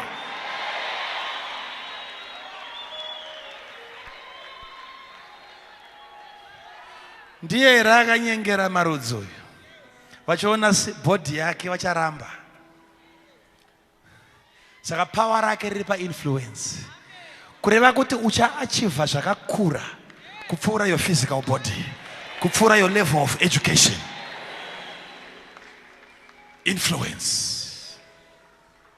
Influence.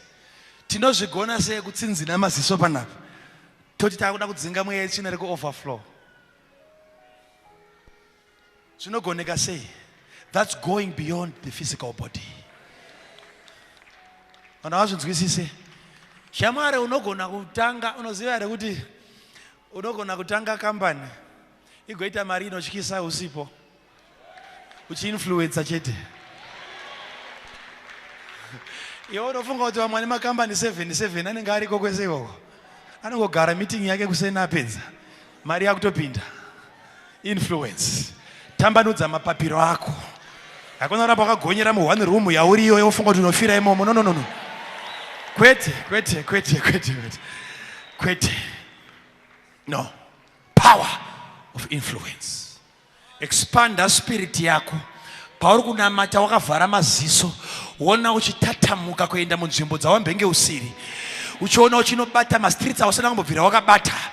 Even mashops mamwe anonzi apa patorwe shop apa dzinodhura, ndo panenge painewe yako yega inenge iri ipapo. Tambanudza spirit yako iende kunzvimbo dzakadaro.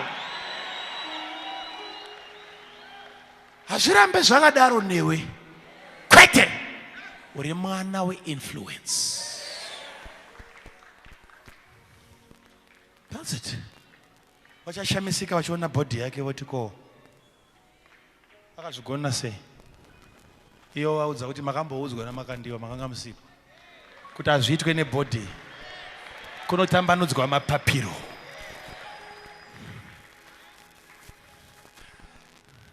Mapapiro anosymbolize the spiritual ability, moving in the spirit. Chaunoda kuachieve in this life, tanga kuchiweka out in the spirit first. Pinda nacho prayer room, donza prayer zvakasimba, uchitatamura ndangariro dzako dzakajaira nhamo, dzajaira zvishomba, uchidzitambanudza, uchiwedzera pamari yaunosibata, wedzera mundangariro dzako, panzvimbo dzaunogara kana imba yaunogara, tambanudza, wona uri in a different setup. Ndakupedzisa nenyaya iyi, mundionerewo kuti why tichida kuti vanhu varopafadzwe.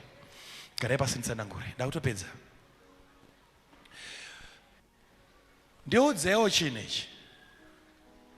Ndakachibvunza one of our pastors. Ndikati pastor, ndipewo a better approach kuvanhu, kuti ndipresente nyaya yangu iyi zvakanaka ndisingaite kunge ndatuka. Zvikanzi ndechi, ndobva ndavatsanangura, ndobva waseka, vanambondibatsira.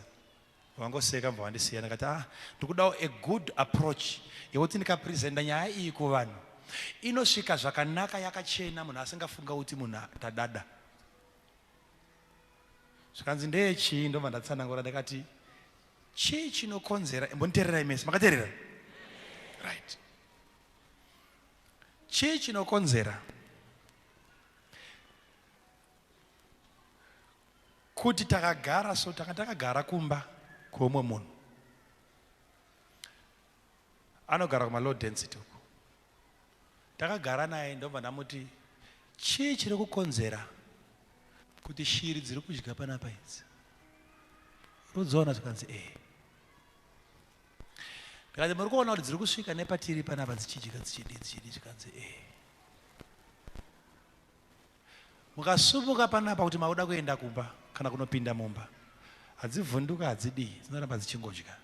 Distance yacho pakati pako iwe neshiri idzi inokonzerwa nei? And yet same shiri iyoyi ikabhururuka ikanomhara kune imwe high density, kudya kwayo kwane kungwarira mukati. Distance yatiri iyi neshiri hauiwani. Apa handisi kuda kuti ndite kunge ndiri kushora dautora shiri itiparidzire. Chii chinoipa kuchenjera maningi kana iri koko than kunge iri koko? Chii chiri mairi chinoiudza kuti mikana yekudyiwa uku yakawanda than uku? Haina kupinda mumba ikacheka mufriji kuziva kuti kunokuva nechikafu, but chii chinoipa kuti muenvironment mhepo inonzwikwa neshiri isiri kunzwikwa nevanhu? Vanhu vachinzwa kuti vhangeri yeprosperity haina nebasa resene, but shiri ichinzwa kuti kana ndasvika kuno ndongwarira upenyu hwangu. Shiri, mhepo iyoyo vagari veko vari kuinzwa here? Prosperity ichirambidzwa, but shiri inonzwa kuti handina ramangwana, inodya yakasvinura, inonzwa kuti kuno kwandiri anything can happen.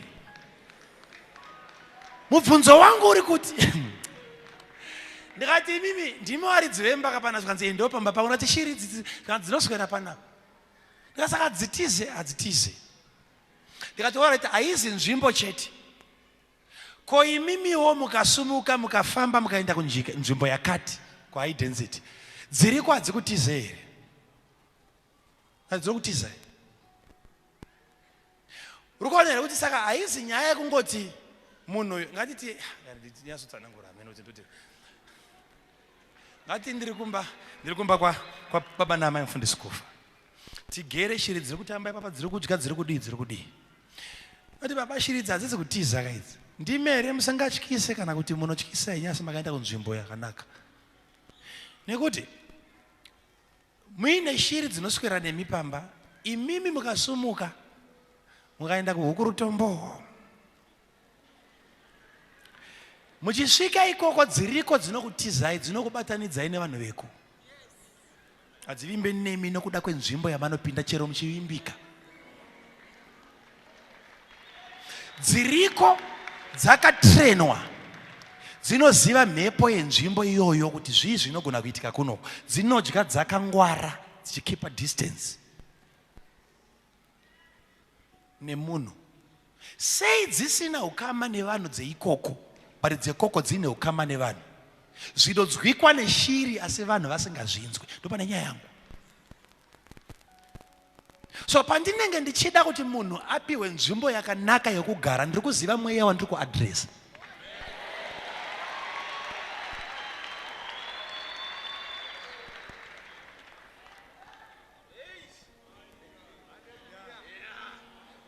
Uine shiri dzako dzinovimba newe, but ukakompromise kubva palevel yekwaunogara kuenda kuhukurutombo, hauchatendwa neshiri dzeko, because dzinoti kana wanga wakanaka sevekokoko uri kudei kuno. Tine vanhu vedu vekuno vatisingavimbe navo, dzakatokategorize kuti angopinda muno ndo maitiro ake aya, dziri shiri. Kana mwari kana mamaka munhu pamwe imbotorawo chokwadi chiri musiyane nemunhu, kana makandimaka kumakawo zvenyu, but pandataurawo chokwadi imbotorawo chakadaro, munditsanangurire kuti chichi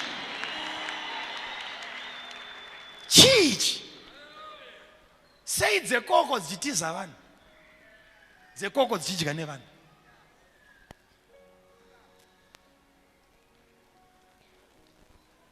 Aiwa hama dzangu, ngataurirane.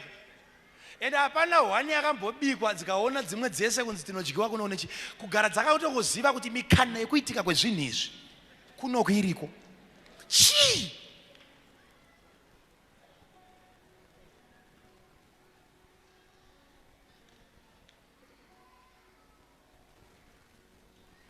Ndoziva here kuti mufundisi wedu yakambotaura munyaya yakanaka waLazaro, vachitaura nyaya yenzvimbo. Unoziva here kuti pane nzvimbo yekuti kana mukapedza kutenga, iko kutenga zvinhu mushopu wotakurirwa zvonoiswa mubhuti remotikari usiri wakatakura, kune kwazvinoti kana zvikaitwa kunonzi kuzvikudza. Kuti pagedhi munhu omhanya ovhura gedhi wopinda iye ovhara, kune kwekuti zvikaitwa kunonzi ipride. Ivo vari kuti pride haizi mhosva yavo, vari kuti kana waida izvozvo kune nzvimbo yenyu. Tiseye takadaro kuno kuti tinovhura tega. Da kuti munzwisise nyaya mweya wenzvimbo. Kune zvinhu zviri normal kunzvimbo yazvo, asi zvinointerpretwa sepride zviri ine imwe setup. Baba papa havhure gedhi ka vanovhurira, but kune kwazvisingataurwe ndo mararamiro avo. Saka pavanokuti unozvikudza hazvireve kuti unozvikudza, but waenda nezvisirizvo munzvimbo yevaridzi, hazvitenderwe. So kune ma-environments anoda kuti Mwari aendese vana vedu kunogarwa newe. Kana wanamata warara, tidi mwana anovhundutswa majenjere panze hega zoti kobra kobra kobra, mwana ya nechidziro chake mwene chine chine. Aiwa, apa ndikutorevesa apa ndirivhese. Handimbodzoka one day ndichiti sorry, handimboti sorry. Ndoda kuti mwana kana arara ngaataure nengirozi kusvika kwaenza.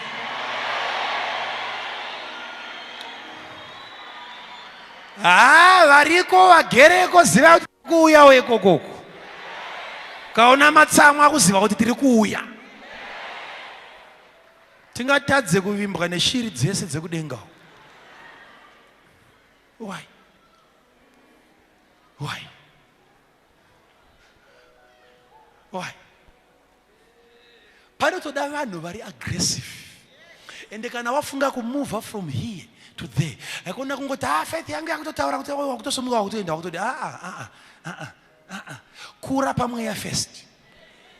Mwari vanokupa ma-resources usati watombomova wotoona kuti hapana baba chaiti. Hatizoda anofona kwakuti zvinhu zvakundoomera ndiri kuno kuna chichi. Kura pamweya.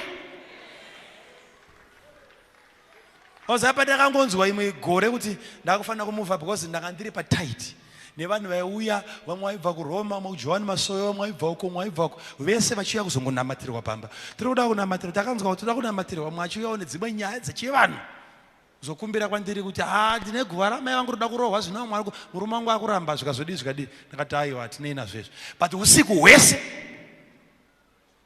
hapana time yekuverenga Bhaibheri, hapana time yekunamata, hapana time nemhuri yako, hapasina time even naMwari. Noda kwevanhu ndikadedza bhodhi randanga ndinaro ipapo ndikati vana baba ndawana kumwe wakunogara.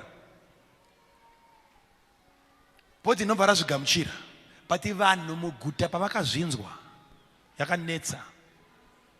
Kanzi haana rudo nevanhu vake, ndavamufundisa anoda vanhu vake anogara navo.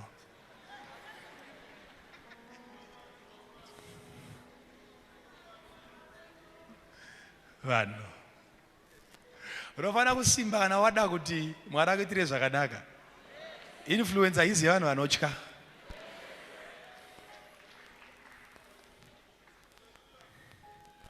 Ndiani mutungamiri wenyika anovata mudzimba dzevanhu? Anouya oswera navo, otaura navo, kana pachiridzwa ngoma otambawo navo, but opita mumota yake achida vanhu oenda kumba kwake. Enda akada kuti ko vanhu vanozoti kudii? Kuna kwaunoenda kana wada influence, wada kusumudzwa naMwari, cheka naJehovha kuti zvakanaka here, then do that. Do that. Na vachinonzi love chacho havachiziveka. Iwe ndoona Mwari, Mwari ndo rudo, ndondoruziva rudo, hauzwi nevanhu. Unoziva kune vanhu vachiri kutotya vari pakati pedu vana vakutyira upenyu hwavo. Kana kuno moti even akatotenga hembe tsva kupfeka hembe nyowana anonzwa kuti hanyasodzwa mbushi kuti mana zvinokuita kunge ndakudada here kunge kudii. Batsirika iwewe, buritswa mweya wetsvina iyoyo uende, mweya wakaipa. Ndakakuudzai ndikati makai manje manje toda kuti nemapfekere evana vepana panofanira kuti achinje. Kubva kuvhudzi ravo kusvika kutsoka zvofanira kushanduka. Kana paine mota dzaakuda kuchinjwa ngadzidii futi? Ngadzichinjwe, vanhu vasumuke. Oza ndakashumira pane rimwe sangano, chamba kupawo DVD racho ndakaona ma DVD manje moti anga ari kupanga kavigwa ndakaona ma DVDs ariko second assembly yandakashumira tiri pasangano rechipiri chazombokuisira kuti mumbozona chamboisa kana pa ZTV vanhu vamboona kwatakabva siparidza tiri akarova rimwe bhachi so rakarembera hwanisadi rakanyorova so ipapo ndaiparidza Operation Garikai ndichitaura kuti zvinonaka chete Mwari wedu anosumudza marombe bhachi rakadai so unosumuka nenharo kuramba uchirova chete raitika sei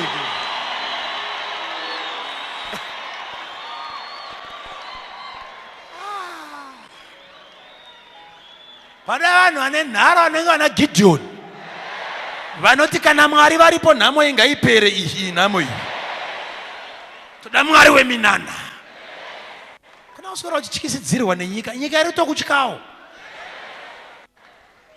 wasimbokunzwisisa sokuti unofunga sei vakuzama zvaramba vakutadza you are a mystery don't be afraid vari kutokutyawo kuzvigona kutanga kutaura kana wafunga kuita chakanaka ita usingatye vanhu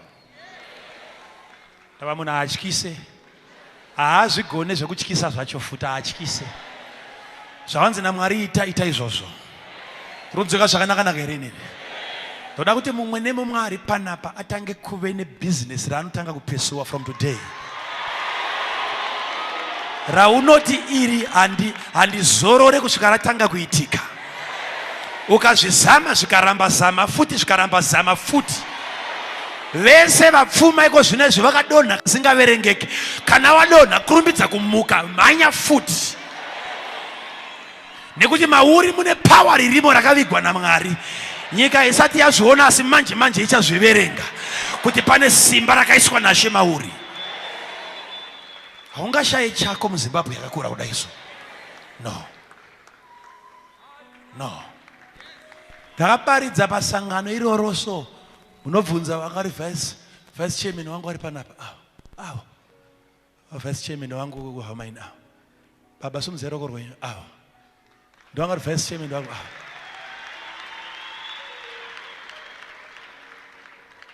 awo vanokudzai kuti ndai kupenga apa ndatoona ndinonga kwakuchembera ndaipenga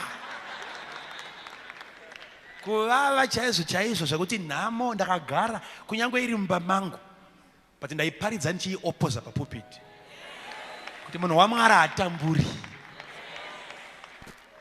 haikona kunyararidzwa nesituation taura chete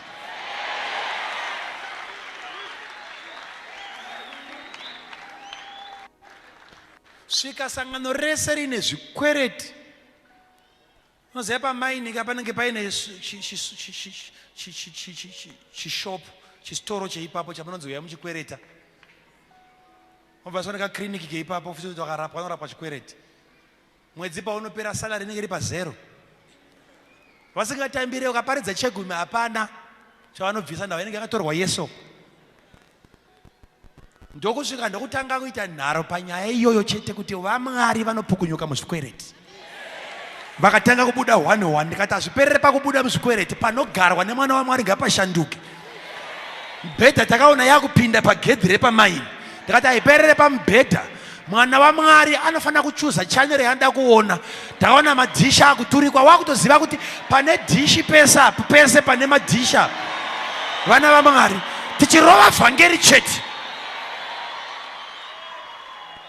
vanhu vachitenda takazosvika panguva yekuti vanhu vanga vakupanana motikari muchechi motikari ndichiparidza so mumwe achisumuka achitora makizi emota achinopa mumwe mumwe achinopa mumwe muchechi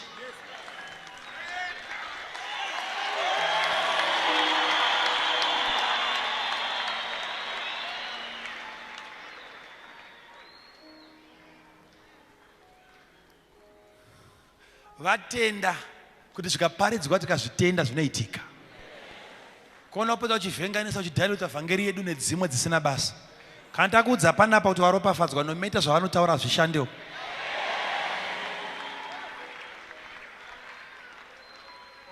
Runzweka zvakanaka? Runzweka zvakanaka?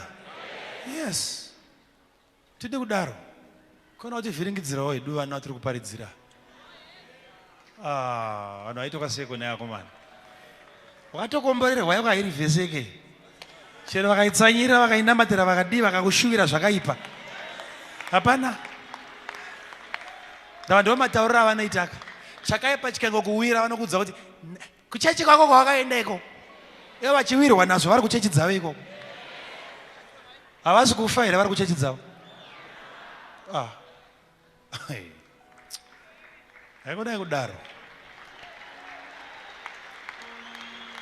Chiri kuitwa naMwari chakakura, especially mumwaka uno watiri unoyu. Ndechekuti mwana wesangano kamaona ari papapa, umwari hwacho hunenge hwema. Hunofamba nemunhu.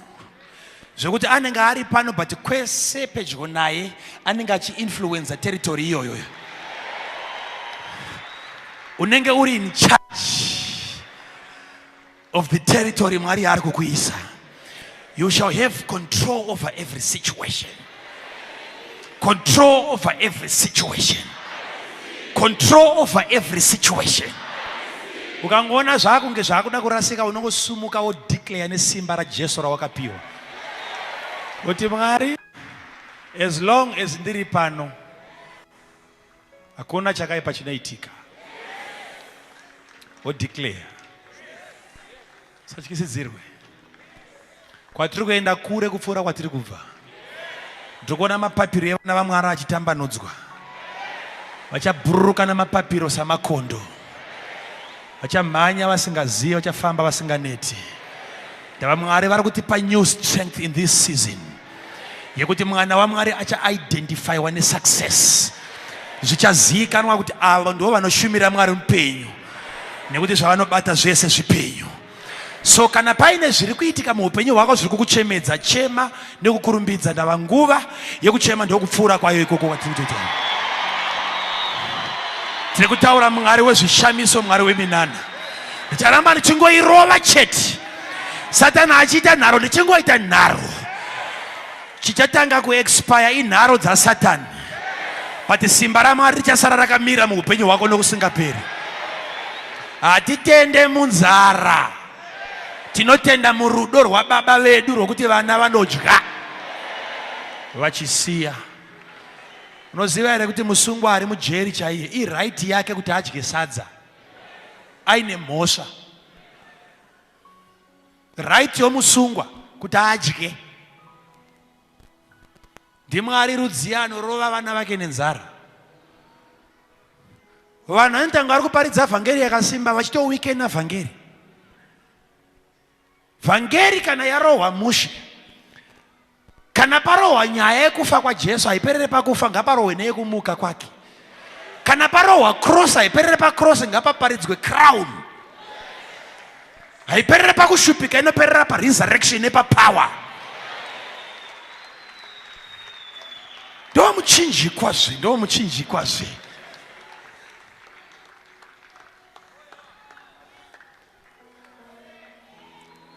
Pana anodawo kuti Mwari amuitire zvakanaka.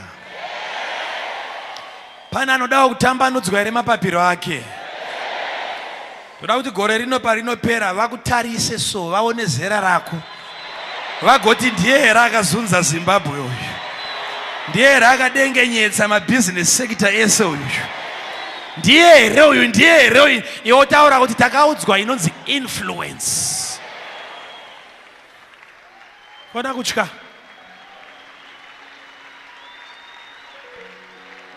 Kona kutya. Kona kutya. Unozivera kuti ko zvinezvi. Usambopindako munguva yakutambudzika kutatarika kutsvaga simba raMwari kudi. Chinoti simba rawina reko zvinezvi rakaiswa mauri naMwari. Rakuda kungodevelopwa. Meditation ngaitwe zviri proper. Faith ngaidevelope. Uti Mwari, information yapinda mandiri yawanda. I want to know why. Why? Chinosaka munhu arare menguva yakareba. Information pamusoro paMwari ikazarisa maari. Body yake inove resistant kuzvinhu zvinosakadza vamwe. zvapinda mauri zvawandisa zvakurisa zvokuti Satani haagone kutempa neupenyu hwako. No. Toda kuita a prayer yatichaita yekubuda kwemazita edu kubva panzvimbo ino. Titange kuspreada from today. Kana pano paine munhu ane zita rakanyararwa nezvaro, zita rako haridomwe, harizikanwe, harinzwikwe, hapana paunokotwawo, that must come to an end today. Every daughter, every son of this ministry must become a point of reference.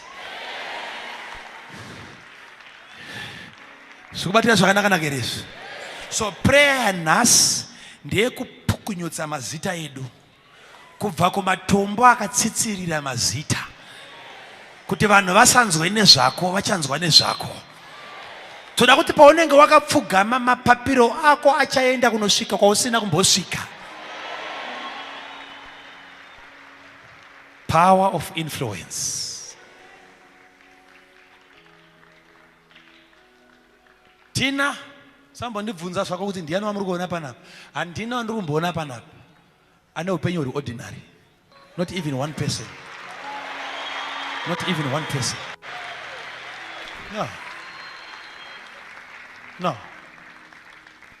No. Simudza maoko ako. Toda kunamatira kupukunyutswa kwemazita. Harirambe rakatsitsirirwa nokusingaperi. Harirambe rakangonyararwa nokusingaperi. Harirambe rakangoshoreka nokusingaperi. No.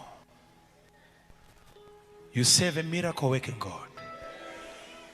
A God of signs and wonders. Anosimudza marombe kubva muguruva.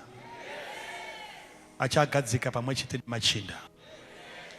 Zvinokuchemedza nhasi hazvikuchemedze mangwana. Nhamo yanhasi haizi nhamo yamangwana. Chese chiri kuitika pauriko zvinezvi ziva kuti chiri kuitika kuti chipfuure. Hachisi kuitika kuti chigare nokusingaperi. Pane murume akaenda pamuchinjikwa akatakura marwadzo kubva ezvirwere kusvika kumarwadzo enhamo. Akatakura kuti uregedze kurwadziwa. Tenda kubasa rakaitwa pamuchinjikwa rikapera. Uti nhasi izuva rangu rekuti zita rangu ripukunyuke.